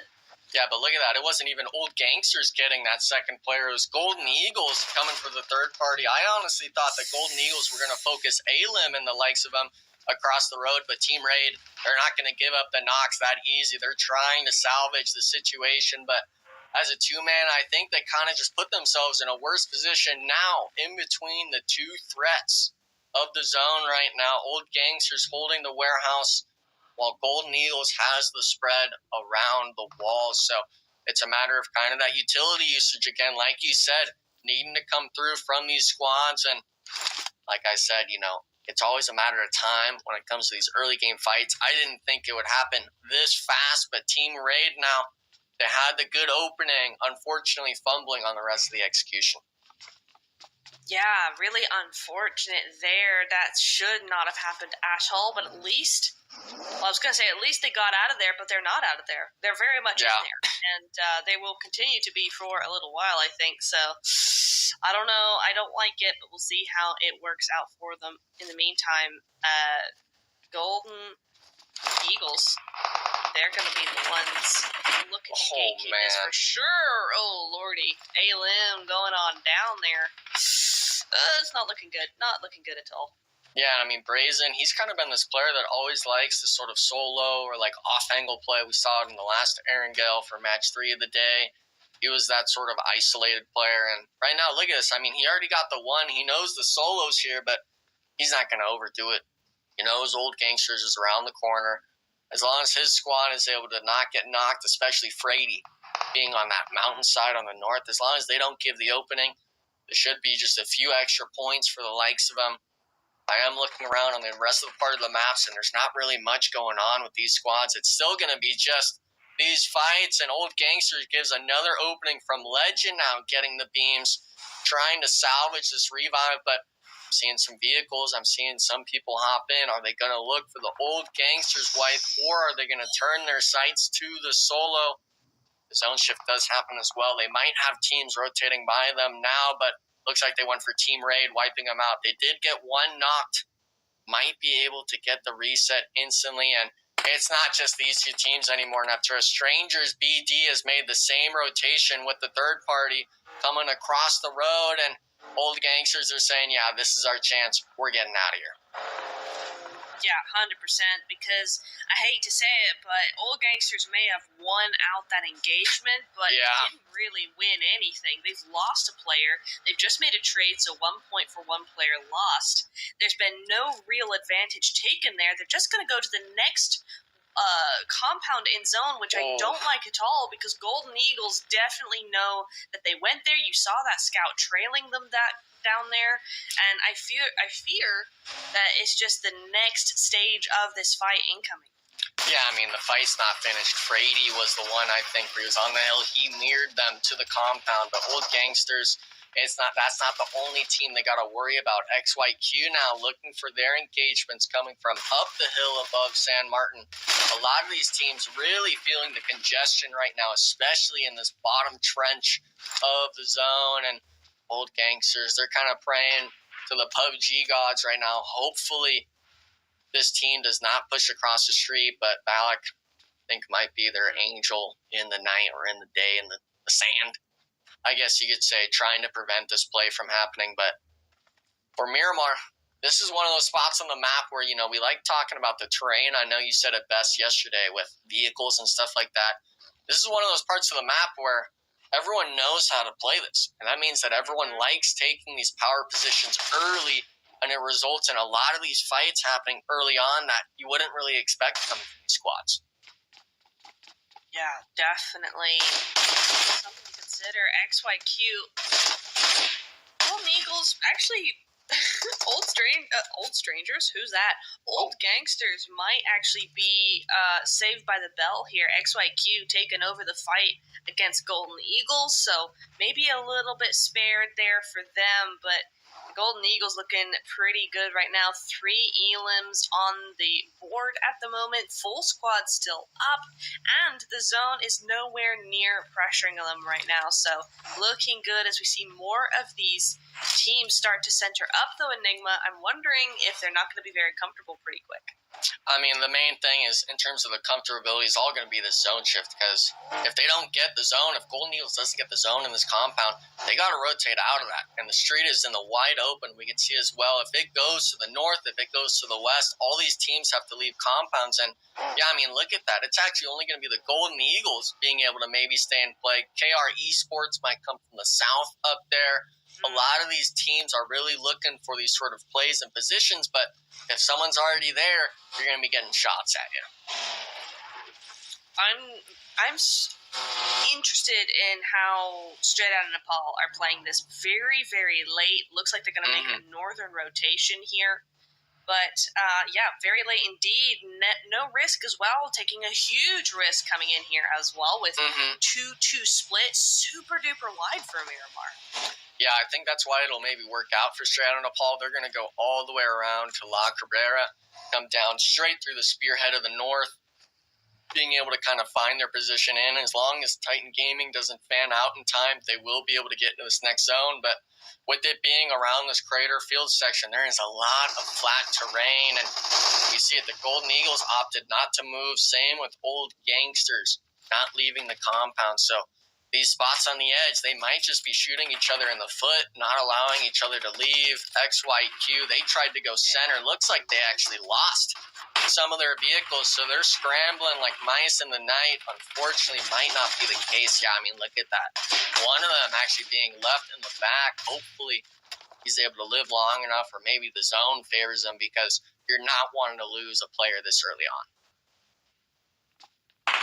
No, it's way, way too early now. Yes, Stage 4 is about to move on in, but with 14 teams left alive, 54 remaining, yeah, you don't want to go out this early. Full squad is going to be where your strength lies on a Miramar game. Unique Legacy, they have that idea, right? They understand that they're keeping to themselves. They're being very, very avoidant of teams right now. They're really prioritizing that placement, that position in zone. So I can appreciate that. They're moving in with the zone as well, which means a late rotation, possibly going to be a bit quieter for them, as we see Stray out of Nepal going head-to-head with Titan. Big, big fight coming up here, Enigma. Yeah, I mean, for the most part, it looks like Titan Gaming was able to span out on the north side just in time, straight out of Nepal on the back foot. They did get one reset, but Exo's not allowing you to get comfortable whatsoever. AJ now, it seems to be the last player alive, and straight out of Nepal, they're feeling the struggle. It actually looks like it's a two-man. Frankie being able to get under the sight lines of his teammate, a little bit of overwatch, but with it being a 4v2 spot, Pro having a bit of lines of sight. All these players are making moves, and look at this. Exo's taking the initiative himself, peeking over. No Overwatch in time. Titan Gaming making light work out of straight out of Nepal. That's such a shame. That Overwatch would have been crucial there. It would have changed the name of the game for them, but it just was not there in time. And now we switch over to Inferno. As they go over there, everybody's scrambling now to get into that zone. It's shifted again to the western side, and Inferno and No Risk, both these teams not in it. No Risk do go out, though. No more risks to be taken for them. Out on the edge of zone, Inferno going to be picking up those 4 points. Yeah, not a bad score at all for them. Full squad still up, and they just got to get to zone. Yeah, this could potentially be another good game for this team. Unfortunately, No Risk. We noted that 2-2 split so early on. It's like, was that really the play? Maybe that was the fault in their stars, I guess you could say. Titan Gaming having a little bit of a mishap as well. Quancho is going to be a bit of a reset, but the vehicles might be the fatalities of this. Look how far they are from zone, at least 150, 200 meters away. Inferno Esports as well, actually wrapping towards them on the edge of the mini-map. You can see there. So these teams, they won the fights, but who's going to be making the mistakes on the rotations? The zone now coming in, Extreme Ice. They had one solid game, in my opinion, today. The rest have been lackluster. This could be the moment where they finish strong in it. They are wanting to stay in that top 5 contention, and at the end of it all, it's going to come down to who can hit their shots more and who's able to make the right plays. Oh, man. Oh, absolutely. KR trying to make those right plays, as you said, but this time over onto an unknown team. Can't see. It's a little bit blurry over there. Titan Kindness does go out, so Crow. Massive upset for Titan Gaming. I think the cast curse a little too real. I will refrain from mentioning them any further, but yeah, Crow as a solo, only 1 elim to his name, 3 elims on the board so far. It's not looking fantastic for this team.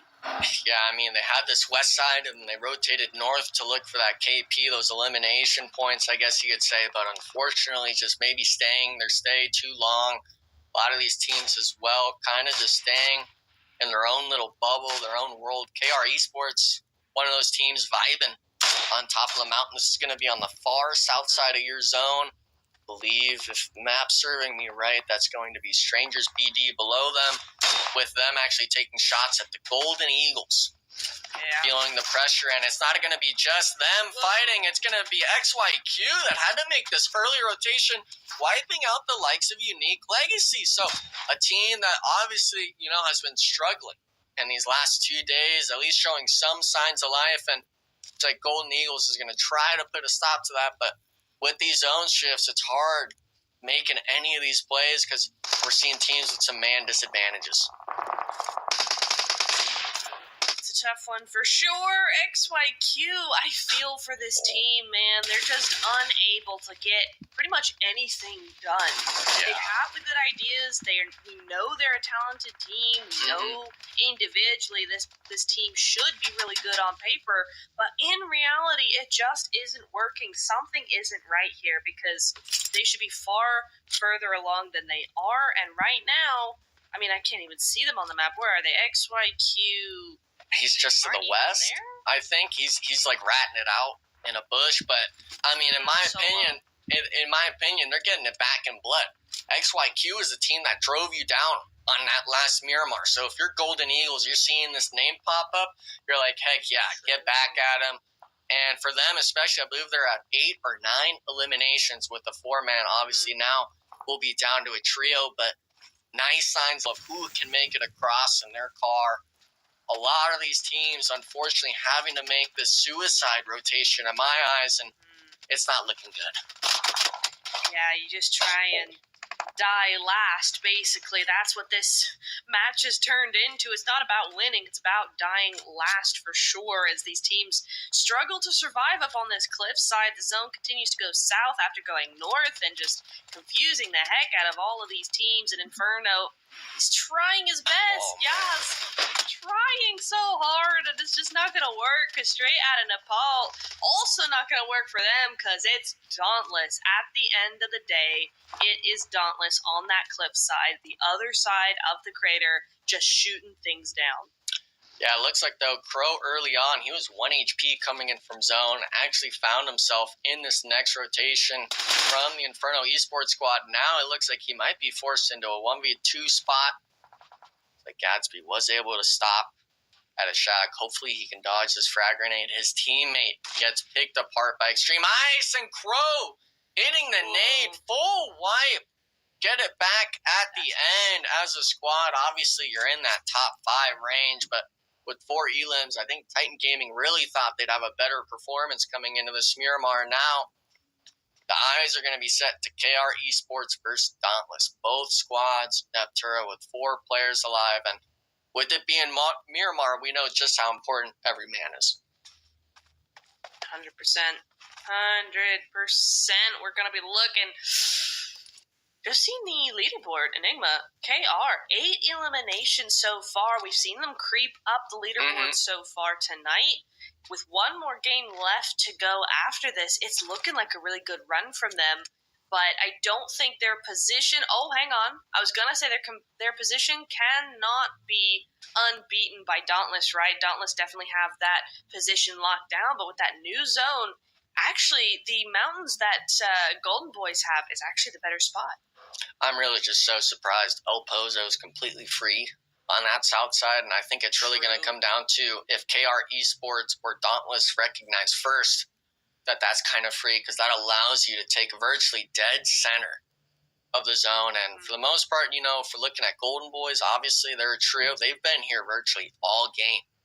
Soon their position will be becoming a factor to the likes of Dauntless, to the likes of KR Esports. It's a matter of, can these solos like Crow, can the duo like One Esports find their position in zone and have a chance at maybe taking on the likes of Dauntless, maybe taking on the likes of KR Esports, and unfortunately for them, the zone's starting to close.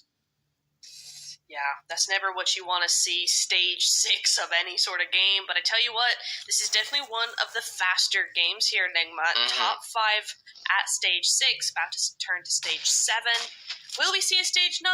I'm not so sure, to be honest, because the nades are starting to ring out now. The quiet time is over. Nap time is done with. And these kids are about to get rowdy again here. The nades going back and forth. One Esports continuing their trajectory of consistent points on the board. Only 3 at the moment, as they are a duo. But Cat God looking for some more there. Whoa! Straight over the tops. I mean, from the top rope, almost got him, but kind of a shocker for KR Esports. One Esports as well, I thought had an opportunity from a third-party angle. Unfortunately now, down to just Cat God, the Golden Boys. 2-man up, the Molly's on you, and if you start seeing a move, you know he was in the right spot. Now, a little bit of pre-fires going your way, but it's never just a 1v2. KR Esports tagging each player up. You're having to force it at some point, and he's actually going back in. He finds the player lacking, still has healthy HP, both. Half and half, UMP versus UMP. The pre-fires aren't working, but Golden Boys clutch up the hold on the compound, and in my mind, going to be able to get this 3-man reset. Yeah, 100%. Unless KR look to make a move, which I don't think they will, that cliff bit, that little ridge that they've got is too valuable at this point in time. The zone's unlikely to go north, so really KR want to keep this position. But yeah, Golden Boys did a great job there. 6 eliminations at the moment. I tell you what, Dauntless still in it again here in this second Miramar. They won the Sandhawk. Was it Taylor or was it you? Hey, it wasn't me. I think it was Taylor going for it. He was going back to the well with that one, but the main thing is back to back. Like I said earlier, Neptura, the main thing is going to be who notices El Pozo's free. It looks like Dauntless was the team to recognize it. Now pushing, look at that, KR Esports back, making them like sheep in one of those funnels. They're going to have to either go to Casper, who's got all the Overwatch in the world, or they're going to have to turn their sights to the Golden Boys and look for a second-place finish. But the spread from Dauntless should be more than enough to hold the likes of all these teams, with it being a 3v4 situation. The task is going to be on Dauntless. Can they hold? Will it be KR Esports having the aggression when they need it the most, or will it be Golden Boys potentially getting that third-party angle? And KR Esports, they're starting to make the rotations. South side's going to be the focus. Dauntless recognizes it. They're stacked up, trying to get some sort of bait shots, but Mombay, he's worried about the low angle. He's trying to take that angle for himself. Dauntless, maybe a bit of an oversight out of the squad if they leave it open, but the Golden Boys, they're rotating into KR Esports. Now, this is looking like a third-party spot for Dauntless. They're allowing them to go head-to-head. Golden Boys. Yeah. Settling down. It is going to be Dauntless tense, finding the opening on the KR Esports. I don't think they're going to commit to that just yet. Maybe get the flush with the bank, but it's not going to be open just yet. This is getting a little bit too spicy, Neptura, and with only 50 seconds left, it still could be anyone's game. Absolutely, yeah. It's one of those things where if they knew who they were fighting against, if they knew who was in the lobby, I think certainly Golden Boys would be playing this very differently. You do not want to let Dauntless have a second win here. It's not good for either one of you. You're trying to make it up there, and Dauntless is soaring ahead of you guys. Yes, they only have 4 eliminations at the moment, but with a full squad, control of the zone, and probably the win here, you want to make sure you do your best to get rid of them ASAP. So, yeah, it's going to be an interesting one to watch. Looks like they might have turned their attention to Dauntless actually here, but KR probably not going to stay silent for very much longer.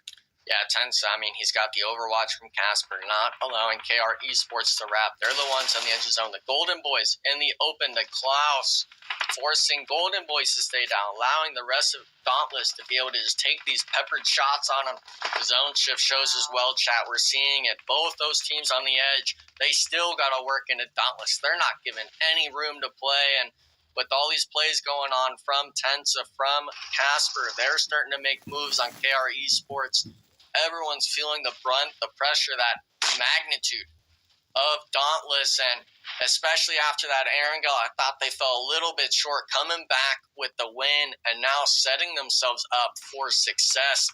This is the kind of stuff everyone wants to see, and I know Taylor said there was a lot of Dauntless fans here tonight. I know all of you are especially ecstatic seeing the performance. If you're a KR Esports fan, it was somewhat decent, but now it's going to be a 3v4 situation. 7 elims versus I don't even know how many, 6 for Dauntless. Straight up fight on the ridge, and I think a lot of this might come down to the utility play, Neptura, but in my mind, positioning reigns supreme. It's got to, right? It's got to. You get 10 points for a win here.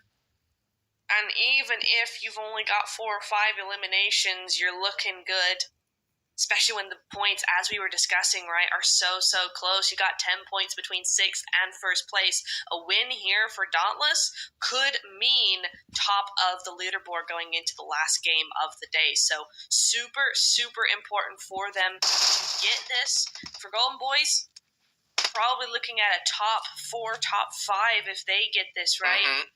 So high stakes for both of these teams. Yeah, I mean, at the end of it all, you're basically going to be double digits for elims, no matter which way it swings. And I think the main component Golden Boys should have maybe looked at was Casper being so far spread away from the squad. And Dauntless, we saw, on the earlier POV of Tensa or Bob, it was a whole ridge line in the center. You have to make your wrap, your rotation at some point. But with the zone starting to come in, that means you have a timer. You have that target on your back.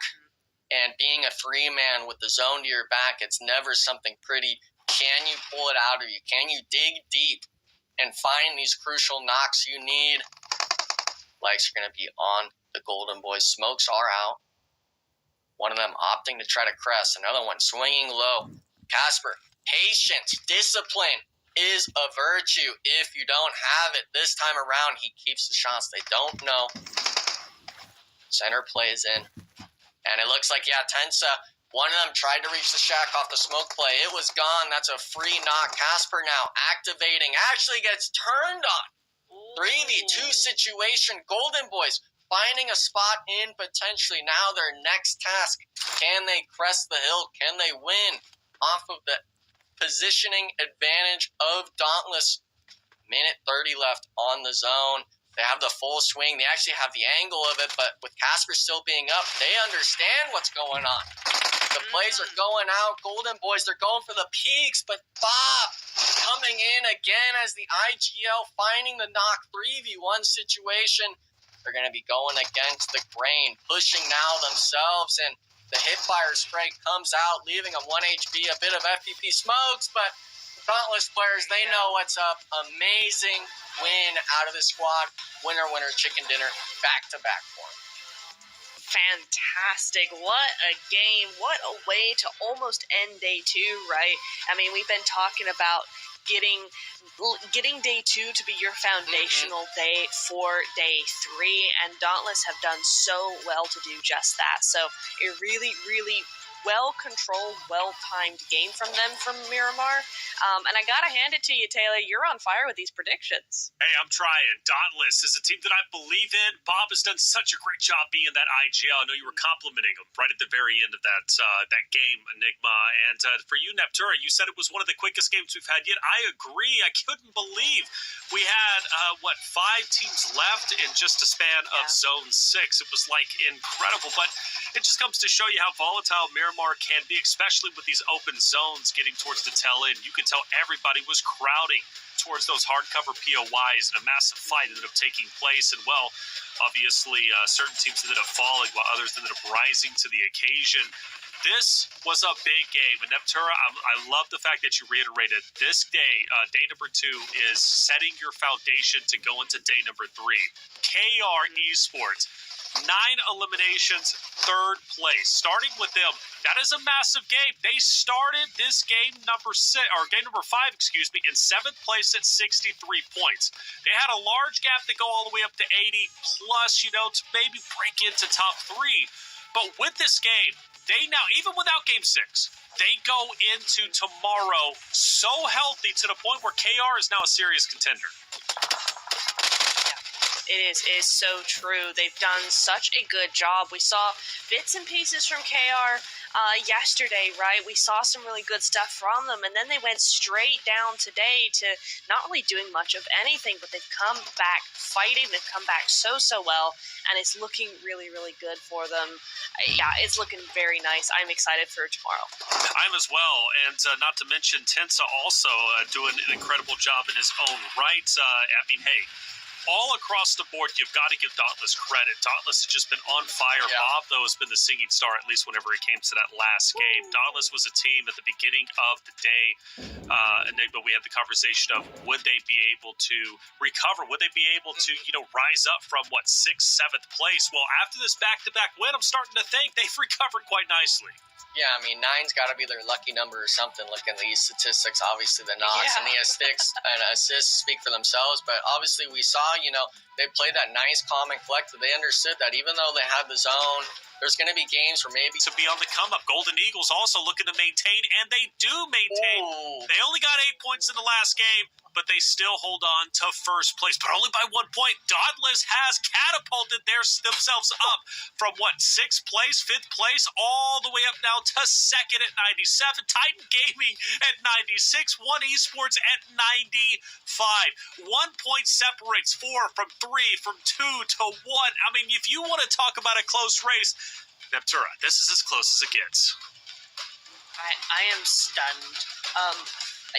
First of all, by that. Second of all, that One Esports, even though we didn't see much from them at all in that Miramar, is still holding on to 4th place, ahead of Golden Boys, ahead of KR as well. I mean, KR do make it into that 8th position, right? But just shows you that a lot of these teams that were actually in that top 3, in that top 5 even, were teams lower down. And Dauntless and Titan, the only 2 teams that really had a lot to win from that. So a very, very interesting turn of events for these teams here, straight out of Nepal as well, doing their best. They keep on climbing in points, but they can't seem to climb up the rankings, Taylor.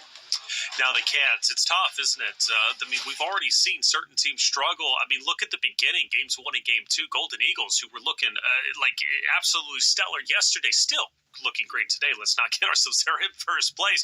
They had to recover, and I'm sure they had to dig deep as a roster. It wasn't easy for them to come back, especially when it seemed like they were getting challenged directly, not only from game 1 to game 2, by 2 different teams. It's like everybody was going for them, but they have recovered effectively. But nothing is guaranteed yet because the point standings are so close. But I'm loving this. I really am. I cannot believe how good this standings are looking. I got to admit, I thought we would have 2 teams who would just be the outliers and everybody else would be looking to catch up. Not the case at this time.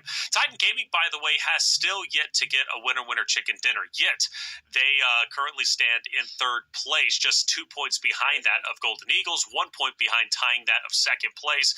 And also Titan Gaming's EXO, just want to point him out. There was a lot of questions about him joining this roster. How good would he be? Obviously playing on that from Germany, playing on probably a high ping, I would have to assume. Yeah. He leads all players in damage and elimination. So you want to talk about one heck of a pickup. EXO was that one heck of a pickup. Well, that's 5 games down, 1 more to go. We're about to head back into Ehrenfeld for the last chance for some of these rosters. Well, the majority of the rosters set themselves up very nicely heading into another fresh day number 3. But the most important, only 6 more games right from that day 3 tomorrow to determine who will be our top 2. So make it everything you can for this final game of the day. We're going to take a quick break. When we come back, Ehrenfeld coming your way.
It's time to get the final game started. We're heading back where we started the day off with, and we're now going to end at, and that is Erangel. The last chance to set yourself up right going into day number 3, the final day, the final chance to earn your spot to play at the Pubg Mobile Super League America's fall season. Who will grab the bull by the horns? Who will take that pressure be turned into diamonds? And, well, who will be crushed by that pressure? We'll find out all that and more on our final map of the day. Chat, get loud for the team that you're supporting, because I want to hear, who do you think is going to take the final map of day number 2? Want a call to action? Of course, we have Enigma and Neptura. Take it away. Final game of the day, day number 2. This will be 12 out of 18. And Neptura, I kind of find it a little poetic, with Erangel being, the first map that was released on this game, and we started off each day and we ended on this map, and people really got to go back to their roots, is my sort of point with this, of, really understanding what the basics of this game are, especially at a competitive level. And in my mind, it's got to be the team synergy, it's got to be the rotations, and it's got to be who's been shooting the best. And today, obviously we didn't get our predictions for the last game here today, but if we had to choose someone for this last map, Neptura, who are we looking at? Oh, that's a tough one. I kind of want to say Titan again here, but you know what? I'm going to go with the Golden Eagles. They want to solidify their spot. They're only 1 point away from second place, and I don't think that's comfortable for them. Yeah, I feel like there's a lot of good names out here and stuff like that. Obviously, Titan Gaming is going to be one of them, but for the most part, What is this? What is happening? It's a repeat of the earlier Erangel. He's just doing ring around the rosy. Oh, the reverse. I mean, do you ever just jump in at this point? Oh, honestly, oh, we could have had him there. Nice little.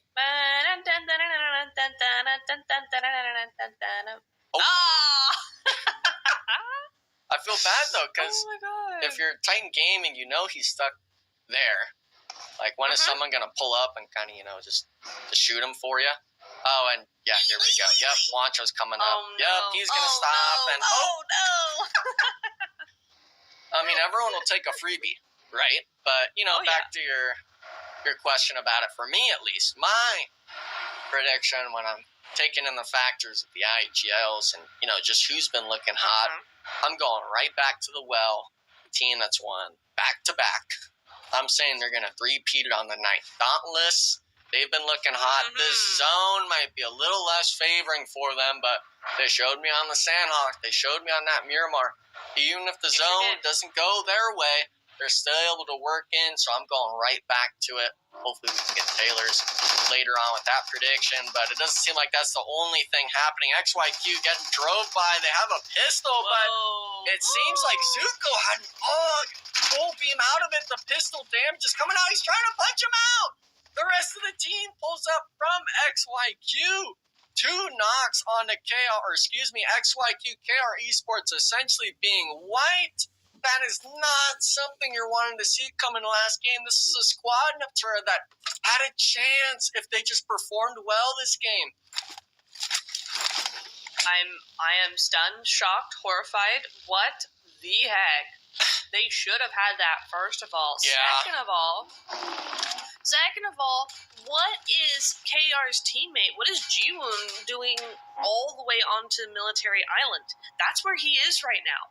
Why are they so split? That is insane to me. I mean, it had to have been something like he found a vehicle first and was like, yeah, we're just going to loot military, and then this cutoff kind of happened, but Strangers beat it. This is another one of those teams, kind of like KR Esports. If they have a solid last game, they could be bringing themselves back into this top 8 contention, and fortunately for them, they were able to pick up 1 onto XYQ, but I think if you're at this point in the game, the tournament at least, you need to be looking for these eliminations. You can't stop here anymore. It's got to be full throttle, and XYQ, I think that's one of the perfect teams you could do it against if done right, but looks like they're kind of going to just back out and take the 1 point. Yeah. Wow. Interesting. Okay. What was... Okay, I need to move on from that, because what was that? Anyway, Strangers, another team with some good games under their belt at the moment, could be looking to get another good result here in this game. The zone, as we saw, has gone over to Primorsk, Ferry Pier, all over that side. A lot of water currently in play, though, so could we see another rotation in Enigma, or are we going to see everybody huddled up on those coastlines? I mean, I think if you're Jiwoon, you almost just start swimming yourself. I don't think you even take a boat for the rest of these squads. I mean, yeah, there might be someone that rotates through, like straight out of Nepal down to Novo and then taking the Millie Bridge, but it seems to me off screen there's going to be XYQ looking for the last KR player, but no risk. Ratting it out in the shack. I respect the play. Does get 1. Colonel Esports, though, he is not alone. 2 other players remain, and the Uzi's only got so much. The pre-fires come out, and he's going to be caught lacking. No thirst for him. That's a freebie for Inferno Esports, a team that was, I mean, I guess right near the bottom, almost bedrock starting today. Finally being able to find their stride. The question is, have they done enough today to get back into that top 8? We'll still have to kind of wait and see on this squad. This isn't the task for it, but it actually looks like no risk. Even though they lost the player, they're saying, we're still going to take this fight. We've got nothing to lose. 4v4 fight. Gatsby, the star player, first knocked. Fumbling under the pressure, and he is on the front-facing shack. He's going to get thirsted. No help saving him. There is going to be a knock from Bad Boy on the side, and Jills is going to angle him out as well. That's 2 down. Havoc, solo player up, trying to find at least one more knock and thirst. He's got the guy in the open. Does get it. That's 2 down for Inferno Esports. A play that I thought they were going to be squad wiping on, unfortunately, barely making it. Yeah, that's just by the skin of their teeth for sure. And 2,500 meters to go. That's 2.5 kilometers. As the zone starts coming in, so they're already in the blue. They got to find those vehicles. They got to get going ASAP. So not the easiest start for sure for them, but you know what? At least they're still alive, and that's more than we can say for No Risk and most of KR. So I think we'll let them have that one. As we move over straight down to the south side, you do see Team Raid down at the bottom. Big split coming in from them, but this is okay. It's allowed.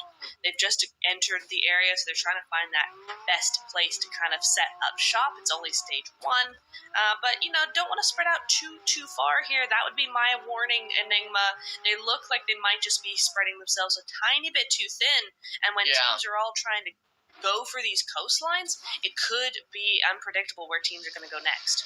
Same thing as that Potato Hill kind of ending from the earlier angle. Yeah. You know, these people play this zone so much that they know what they're doing, and everyone kind of likes taking the same spots. For Team Raid, I'm not going to knock any stars off of them just at any points that you and I like to do, so to speak, when we see bad plays or misplays come out.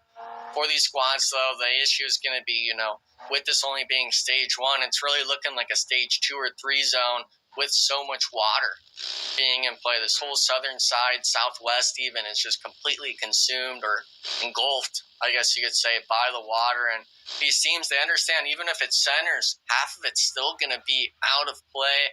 They're all looking either towards quarry or towards this middle hillside. And I think we're going to start seeing soon these teams are going to be going right next to each other. Who's really going to be taking shots and who's going to be making the rotations? Oh, I'm just waiting for the next zone. Oh, saved by the zone. Phase 2 going to be going over to the mainland. So, unfortunately, XYQ and KR both, again, out of luck there. But at least we're not going into the water, right? At least we're going somewhere that is actually playable as Son of Nepal. Not Son of Nepal. Straight out of Nepal. There we go. Might actually get a good spot here. That side of zone is fairly open. Yeah, I think it's a blessing for the likes of Titan Gaming, Dauntless, all those teams that like either playing their edge of the map or just coming in super late from zone. If it hard shifts like this, that whole north side's going to be free, and if you scout correctly, if you do it fast enough, you can reach those prime positions like the Chinky Hill, like Gatka Chopsticks. Any of that sort of stuff is definitely in play, and I mean, you don't really get there too fast if you flip on the vehicle, but he landed it at least this time. It's always embarrassing when we catch someone driving and you get the car stuck. It's never a pretty sight to see. It's never good. I just wouldn't want to be the guy who pays the bills on that, right? Because that's a lot of repair, and that's an expensive looking car. That repair is not going to be cheap. You better not dent a single bit of that car. I think it's a bit late for that. They've already crashed it a couple times. Jiwoon here, the player of KR Esports. Good player. We've seen him before. Yeah. We've seen him do good stuff with this team before, but I think he's pretty annoyed with his team there. They should have had that, and they didn't, and they've put him in a very awkward position. And lo and behold, he's right below the team that took out his team, so even more so of a precarious spot for him. Yeah, all these people, unfortunately, if you're on the edge like that, you're going to get pushed into some weasel of a spot. Now, he might live, for another zone or two, but we know it's only a matter of time for him. One team, though, that's had time on their side for the most part has been Titan Gaming. They're looking, and they actually rotated back north towards the likes of Dauntless. These are two teams that have been absolutely on fire today in terms of the eliminations department. EXO, of course, being, I believe, our top fragger and damage leader on the day. Doesn't matter about the ping. If you've got it in you, you're going to be putting up numbers. And for the most part, it looks like Dauntless will be the ones to back up and just play for that later game in zone. No one near them. Towards this eastern side of Gatka. It's still the congestion in the center, towards that quarry side, towards that very pure side. All these teams just kind of waiting, seeing if their piece of the pie is going to be in Neptune, and we'll be knowing in 10 seconds. Dauntless looking like they do want to win a third game here. This is the Dauntless that we were expecting, right? They're setting up shop, they're being proactive, and they're looking out for those next Elans, those next opportunities. So nice to see that from them. Of course, as I say that, the zone does move away from them, but there is a little bit of an open space. If they can just get to it quickly, they should be okay. As we see down to the south side, I'm noticing XYQ having to move in, and they've taken to the water. Yeah, I mean, they tried to chase down that solo, never got him, and then it's like, well, Team Ray just took the bridge, so you're never getting by that. XYQ just kind of being left in the dust, or I guess the water, so to speak, and they're not even really going to be in there. They've got to come into Ferry Pier, which is already occupied by the likes of Unique Legacy and the Sword straight on Nepal. Unfortunately, this is going to be on the top right of the map, getting forced into a fight, but if it's Manic, they have not won a fight all day. unfortunately for SON, that is their ticket to getting the reset, one elimination on the board as well. And it looks like a lot of the teams that were congested on their side of the East rotated away from them. So SON, a bit of a breathing space for them as well. And looks like the likes of Titan Gaming, Dauntless as well, I'm seeing, made their way in. So this north side that was free for the most part still ended up being tried and true. Most of these teams were able to find their way in zone. Oh, no. Oh. Who's going to tell him? He's so close. No! You know, if he left well played, 5 seconds earlier, I think he would have. Yeah. But he didn't. Just 5. Just five. But rest in peace, soldier. You did good as Zuko, going on out there to Team Raid. That's the first elimination for Team Raid. Rooter going to be the one to take that out of there, and they do need to, finish that up and get to Zone, because Zone is telling them to get a move on. Fortunately, Zone is very close. They just have to go to gas station, and they are A-OK. So a nice little pickup there from Team Raid, but they do think there is going to be somebody. Unfortunately for them, they don't know that they've gone to Fairy Pier instead. So that one elimination looks like that's all they're going to get out of that team.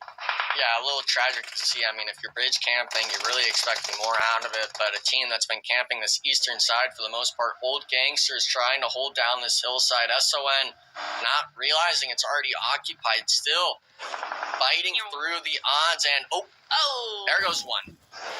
Hopefully they'll be able to get the reset. They are down to a trio, make that a duo, but Raid, he's actually going to be spoiling it. You got to get the knock. He's not going to find it. Raid, being the third-party menaces, they're like, hey, the bridge wasn't enough. We need to be looking for it. And the opportunities arose. They've moved forward, not losing a player yet. We are going to see the zone shift as well. It's centered up in the field, which means, chat, anyone watching, when you see a field like this, you're either slamming shacks in the center or you're fighting on the edge, because there's nowhere else for you to play. SON is tucking tail and taking those buildings in the middle. This western side, this hill end is going to be the main focus. And, of course, the likes of Fairy Pier are going to be where all the action is going to be happening. 100%. That south side and that western side going to be pretty gnarly when we get into the zone moving in just a few moments' time. But, yeah, that field is going to be real tricky. I think you're going to see a lot of people full send it to those hay bales, get behind their vehicles, and hope for the best. Titan Gaming might be one of them once they're finished here, but first up, it's going to be Juancho looking up against Extreme Icy. They're looking for a little bit of that info, looking for that scout. Extreme Icy should have seen that smoke now, so they are aware that somebody's there as they look for more of that scouting position. But Titan Gaming got to move quickly here. The zone is on its way. Yeah, I mean, Extreme Ice, they're the ones that have the zone control for the most part. They've got to be the gatekeepers of Titan Gaming. I believe it was One Esports as well, being just to the south side of them, so a potential third party if things go poorly. XYQ, though, they're starting to storm the beaches. Unique Legacy, not realizing it, almost getting knocked, trying to rotate and regroup, save, and salvage their third player. And look at this instant pull-up. Nate might be fighting off more than he can chew, but they get in the vehicle. He's getting 3 shots down. Can he hit him? Double headshot. That's one of them. And gotta finish your food. Unfortunately, Golden Eagle brazen, stealing that away. XYQ, though, might be more than fine with it if they can make it into the next zone. Really unfortunate stuff to see from Unique Legacy. It sure is, but we're dwindling down quite a few solos, actually. Yeah. If you look at the top scorers, they're just 1, maybe 2 people left alive here. It's gonna be the teams that have saved their energy, saved their utility, saved their loot and energy for real to come in here and actually end up winning the game, most likely. Your Infernos and your XYQs, they got a lot of points on the board so far, but I think they're going to be beaten out by your Dauntlesses and your Golden Boys. Yeah, I mean, the eliminations, 3 and 4 is nice for a bad game, but if that's really your best game on the day, it's nothing to be riding home about. Dauntless, I mean, we saw them 6, 8 smoke grenades per player, 3 or 4 frags to their name coming into this late game. It was just a solo on their side of the map. They realized that and are like, hey, we can take our rotations in, but the Golden Boys sending it on to, I believe, the last player of XYQ, the run over from Frady. Unfortunately, they lose Brazen, but might be not for naught because they do have full control of the south side. Potential third-party central, the KSs, I guess you could say, on the knocked players in the field. And, of course, it's going to come down again. Even though this is stage 4 Neptura, this reminds me of 5 and 6 on the day because everyone's taking casualties here. Yeah, they sure are. Oh, that zone said, no, I don't like any of you. And actually, the Eagles, they're kind of cool. I could vibe with them. Yeah. So the zone's gone that direction. And, I'm not so sure. Actually, Enigma, Golden Eagles, I thought they had a really nice split, but immediately they've centered on up. They've consolidated. What do you think about that? That's not the play. You got to be holding all of this. Obviously, Team Raid's going to look at you, but you got to be confident that, 2 players can hold that. We're looking at it right now. My focus was going to be on one esports. Were they going to slam Strangers BD or are they going to fight you on the hill? They're rotating around. They've condensed down. They've forgotten about this backside, and now if Team Raid finally push forward, this is a 2-fight front as a 3-man. It's a matter of if you can recognize it in time. Obviously, there's 2 minutes left, but if you're getting a little bit of help from the compound Strangers BD, you do get the opening. Unfortunately, Alem not recognizing Legend was so far forward, opening knock, and I think they're actually going back for the res. Wally Peaks gets beamed from a far angle. The M4 reigns supreme. Frady now trying to go back and forth. Thankfully for them, One Esports is still recovering from the pressure. But while that was going on, Titan Gaming full sending the shack. The solo, yeah, you're done, buddy. There goes another one, unfortunately, for Inferno Esports. The solos, they have the shacks early, but if you're sending 3 or 4 players, Neptura, it's going to be a disaster for you. Yeah, it's not looking good, is it? And Raid going to take full advantage of this one. They've done such a good job so far. Not many elims on the board for them, just 3. But it's that momentum that I've seen from them. The vehicles are constantly going around trying to find information, trying to find those opportunities. So good stuff from Raid for this last game. They want to finish on a high. Can't say the same for Dauntless, though. They did a good job, but in that kill feed, they are going down. So we'll see how they fare later on. But for now, we're going to stick to the Golden Eagles. Fighting for their first place position, right? We thought they might want to go super hardcore on this one, trying to widen the gap ahead of tomorrow, but looking like that might be threatened.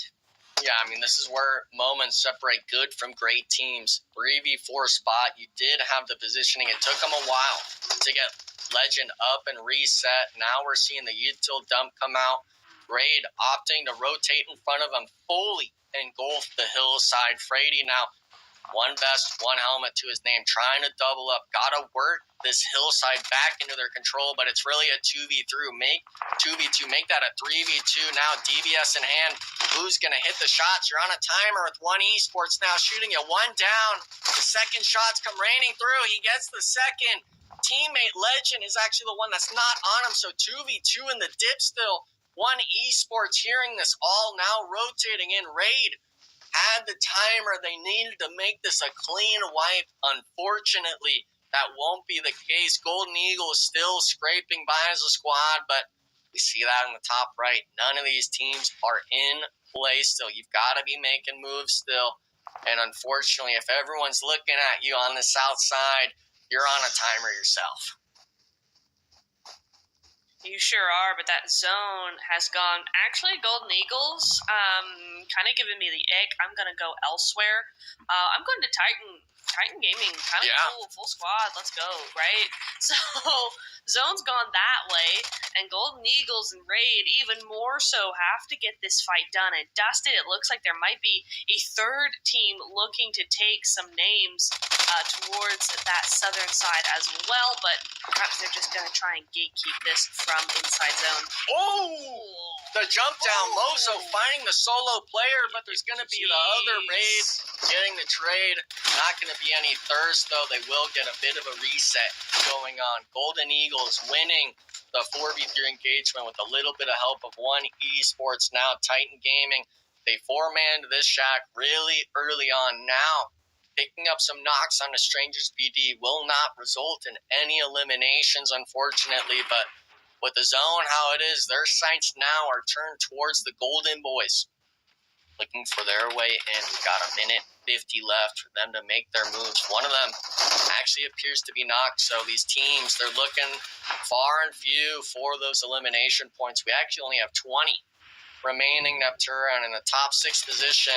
It's like you said, at the end of it, it's going to come down to who has the hay bales.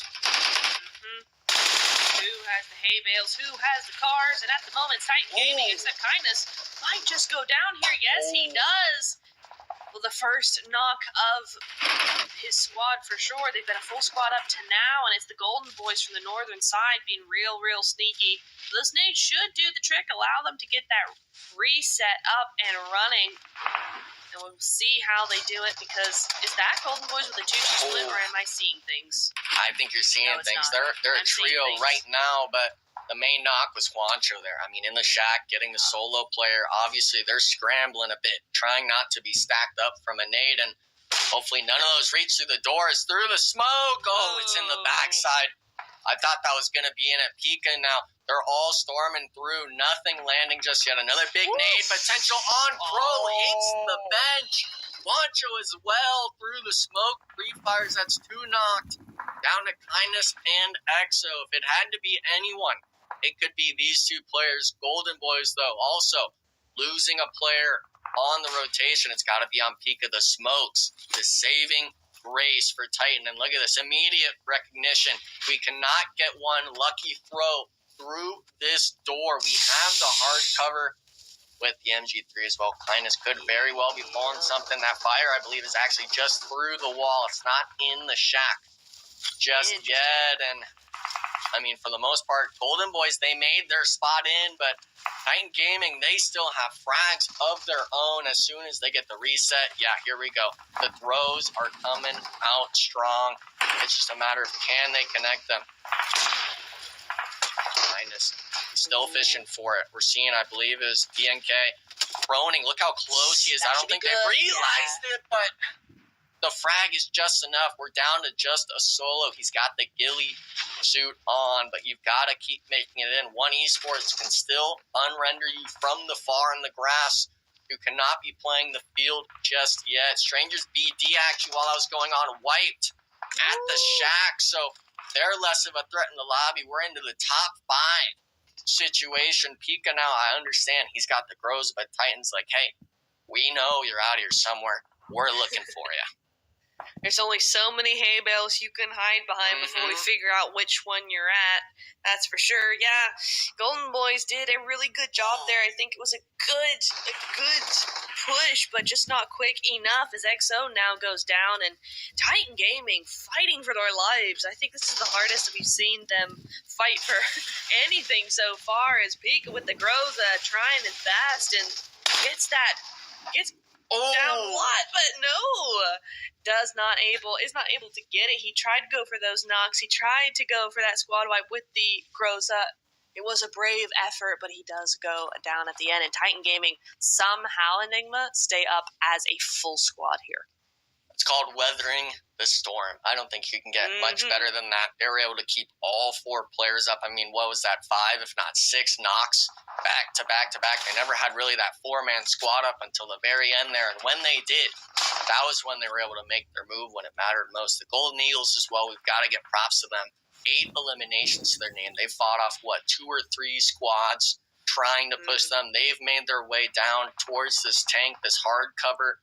You could play, obviously, One Esports made their move on the west side, but straight out of Nepal, the team that gets those eliminations early, finally finding their spot into the top 4 here today. Obviously, it is just a duo, but depending on where this zone goes, this could very well be a top 2 finish for them. And unfortunately for them, they've got to move in a little bit more. That's kind of been the narrative, Neptura, of these teams have to keep taking one little inch, one extra hay bale in to get into these next zones. Yeah, I think there's no way we don't end this game as snakes. All 4 of us definitely gonna have to hit the ground and start crawling. There's no way with this zone. It's slightly out of reach of everybody here, and with very little cover going into this, it's not gonna be easy at all. Definitely One Esports have the advantage here. Mm-hmm. You see, they're up as 3, so one of the more higher player. Even the more so now, player. Illusion's grabbed one, yeah. Yeah, I mean, Poppy Triste, he's got that center position. They're looking at Titan Gaming. This squad still has 4 players up. Obviously, one of the Titan squad getting knocked, trying to make it in. I think they understand now, Poppy Triste is somewhere in front of them. That is your biggest threat right now in the zone. You cannot worry about Cat God because he will get rezzed instantly. If they flush out Poppy Triste, they are able to play the snake game. But Cat God, he overpeaks. Every player can see you. Both of them go down. And with that kindness as well, I believe, taking a 1v1 and winning, it was Crow finding him. So a full squad wipe onto them. And it's just like, man, it could have been something amazing from One Esports. Unfortunately, Titan Gaming having the superior plays. On a Paul as well, losing a player, snaking in. And for the most part, I mean, you got to really give kudos to Titan Gaming on this one. 100%. What a play coming in from them, and Titan fighting tooth and nail to stay stay alive, because remember, they're so close to that number 1 spot, but Golden Eagles also here wanting to keep that dream alive ahead of day 3, and Frankie with the nades could be catastrophic for Golden Eagles here if only he can make it go a little farther than that, but it's just not going to happen. And even the elimination count, Enigma, is so similar, 996. Even if Golden Eagles stay ahead and win this game, the point gap is not going to be much. Yeah, but it might mean that these 2 teams themselves both make that gap between first and second compared to third. And I think the main spoiler is going to be Frankie here. Can he spot? I think maybe he's seen kindness there. Oh, no. I don't know if kindness saw it, though. Look, I think he's going to crawl in the open here. What? Oh, no.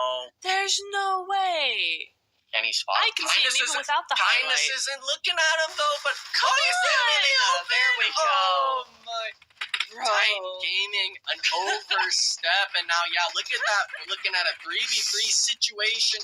Golden Eagles, though, they were forced into the open. Now, 2 players might have gotten a little overzealous from Crow. Now, actually, it's going to be just on the likes of Brady, but if everyone's shooting, you're going to hit them at some point. Titan Gaming, from the depths of the shack, making every team wiped underneath their name. Amazing win from the squad. Yeah, so good. They should not have won in that shack, to be honest. They fought a couple of different teams there. They should have died at least 4 times, and they just did it. They kept on surviving and surviving and surviving. So really good job from them. Taylor, I know you were watching that, of course. Yeah. What were your thoughts? Yeah, I agree with you. When they're in that shack, I'm thinking they're dead, right? They've got ensigns around them. Nades are also coming in. Like, they're having to constantly bait out the door just so they can try and break free, right? So bait out the door, go back inside, go out the door. It's like they held on for as long as they possibly could, but I agree. I was like, dude, there's no way that they get out of it, but they did. And Titan Gaming, that kind of prowess, and first off, the fact that it starts like this with EXO, I was just like, what is going on? Funny. It started off in the most chaotic way, not only from EXO, but also this situation with KR. Thinking, what the heck is going on? We've seen some incredible performances from KR. They're setting themselves up nicely for the next day, and then all of a sudden I see that, but it is what it is. But going back to Titan Gaming, when I think about certain teams who get out of sticky situations, I think of Alpha 7, I think of Team Liquid. I've seen Team Liquid and Alpha 7 in situations they should not win more times than not, and it's like they make it out of it. That's what makes a great team. That's what makes a championship team, right? Titan Gaming, to be in that shack and get out alive and then capitalize off that and have a finish, obviously in first place with 12 eliminations. That's where champions are made. So that makes me excited, especially if they make it to America's Fall season. But we got to talk about the other teams who are looking to make it there as well. In Golden Eagles, they finished second place with 10 eliminations. And I love the point you made, Enigma. Even though they might be fighting back and forth and trying to take first place, the fact that they finished first and second and they were already in first and second means they're only going to have a bigger lead going into tomorrow. Yeah, and the scary thing is for a lot of these squads is before this game, the first and second was them team. Titan Gaming didn't have a win under their belt. They're coming in here. No first place is out of the squad, and you know it was irritating the squad that we're getting second, third place. We're in the top leaderboard. We have yet to win, and I really thought this might have been kind of the fumble from them with Frankie getting this, but thankfully for Titan Gaming, they were able to win the 3v3 in the end. And, you know, a lot of these squads, obviously the Golden Eagles might be a little upset not getting first here, but as long as you're making that buffer, these teams are looking to compete in Brazil. They want to be getting that plane ticket, and it's only going to be top 2.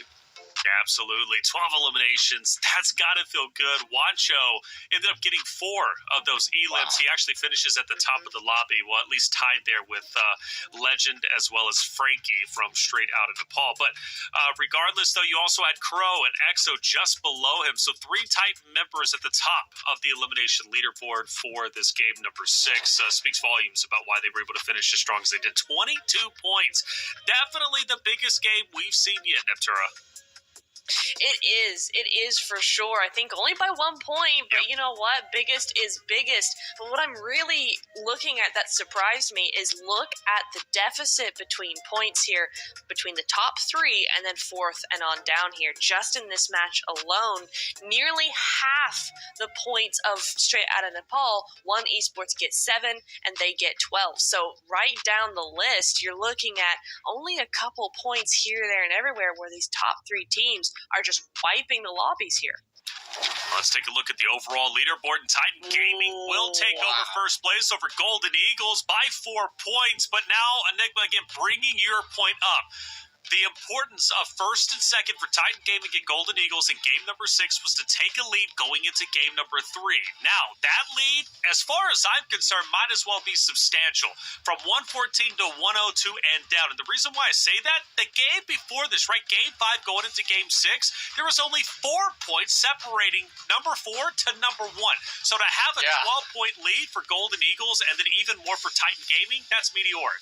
Yeah, I mean, it's just really showing, you know, the good from the greats. And Titan Gaming, Golden Eagles, they were showing even in their poor games from the last 2 days, they were able to scrape by a few eliminations and stuff like that. And it shows right there in that first column. They're the only 2 teams almost breaking 80.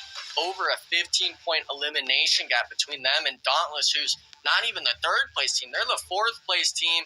There's only 3 teams in that triple-digit ranking as well in terms of total points. And I'm really kind of feeling bad for some of these teams because, you know, even though I cast your curse and maybe Dauntless, we've still got to get a few points. But Titan Gaming really showing why they made it their last split, and this split, they want to do the same.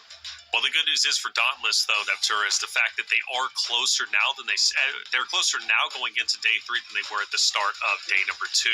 They were a little bit further down in 6th place, so a real chance to break into top 2 is absolutely there. But obviously, the story remains the same through 9 through 16. All these rosters, I mean, it is do or die tomorrow. They've got to throw everything in the kitchen sink if they want to try and make top 2. Yeah, and that scares me, to be honest. That really scares me. We've seen some major upsets before from teams who have that Hail Mary mentality, and it could definitely come play spoilers with those top 2, top 3, top 5. So, yeah I'm nervous for those top teams now. Yeah, I'm nervous as well, man. I mean, it's going to be a bloodbath all the way until game number 6 tomorrow on Erangel.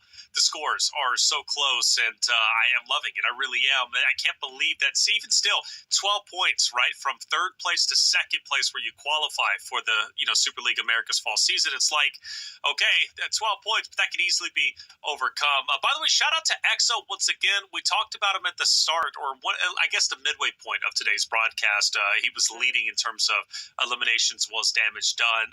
He is still leading the charge when it comes to eliminations. He has total of 30 over 12 games. So good on him for doing so. His teammate Wancho not far behind, sitting down there at 19. As far as Golden Eagles go, but it's Frady as well as Legend who are in second and third place. So makes sense, right? You've got 2 or 3 top slayers at the top, and they are both 1 and 2 when it comes to the leaderboard. A good day. That's 12 games done and 6 more to go. But of course, you're going to have to wait until tomorrow to see how they're going to unfold. Neptura, it's been great working with you. Again, it took a long time to get to this point, but we finally got here. You were here for the past 2 days following the storylines. You won't be here tomorrow. What are your final words before we get out of here? I've loved every second. It's been so much fun. It might be 5:30 in the morning, but I am wide awake, ready to go. It's been a lot, but you know what? It's been so much fun watching the NA teams. There's some really good talent here, and y'all are going to have so much fun tomorrow. Oh, dude, it's going to be a blast tomorrow, Neptura. I am going to miss you, though. It was great working with you once again. You're an incredible talent, and I love the knowledge you have for the scene and the passion you have for PUBG Mobile as a whole. Enigma, always with you, previous competitor, now turned caster, analyst. You do it all. It's always great working with you. You will be here tomorrow to cast the last 6 games. Words before we get out of here. Final words, of course, love the action with you, Neptura. Obviously, I don't think I smelled too bad at the time, so you came back and, was down to cast with me again, but for the most part, I've loved every moment of it, and I really enjoyed discussing the PUBG Mobile with you and stuff like that. But going into tomorrow for the team side of things, I'm looking at that top 5, that top 6, and I'm kind of just itching to know who's really going to be coming onto their A game tomorrow. Probably going to fall. Because you smell bad. I don't know, Enigma. Hey, you're like me, bro. Hey, you say the most off the wall stuff, and I do the same thing. So I'm a big fan of your commentary. It's fun. I listen in, and I'm like, you say that? I love it. Great stuff. Well, Enigma Neptura, it was a great day, and obviously a great day hanging out with all of you in the chat. Make sure you hit that subscribe button if you haven't already. We're going to be back again for the final day of the 2024 PMSL America's North America qualifier. Same starting time, Eastern time, the final 6 maps. Who will be the teams to move forward to the PUBG Mobile Super League America's fall season? Well, we're going to have to wait until tomorrow for that. But as far as today goes, thank you for being here. For myself, Taylor Reflections, Noble, Neptura, Enigma, our production crew, and you in chat, thank you for being here. Be back tomorrow for the final day, 7 Eastern. We would love to have you. Get it done against the DBS, which really just acts like a whole other player entirely.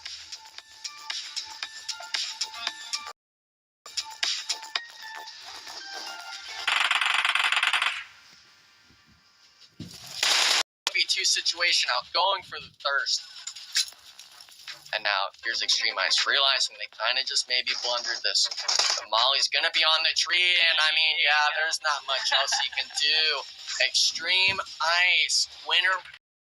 Much Bob, we've seen in this position yesterday. They came out on top of, I guess, the prone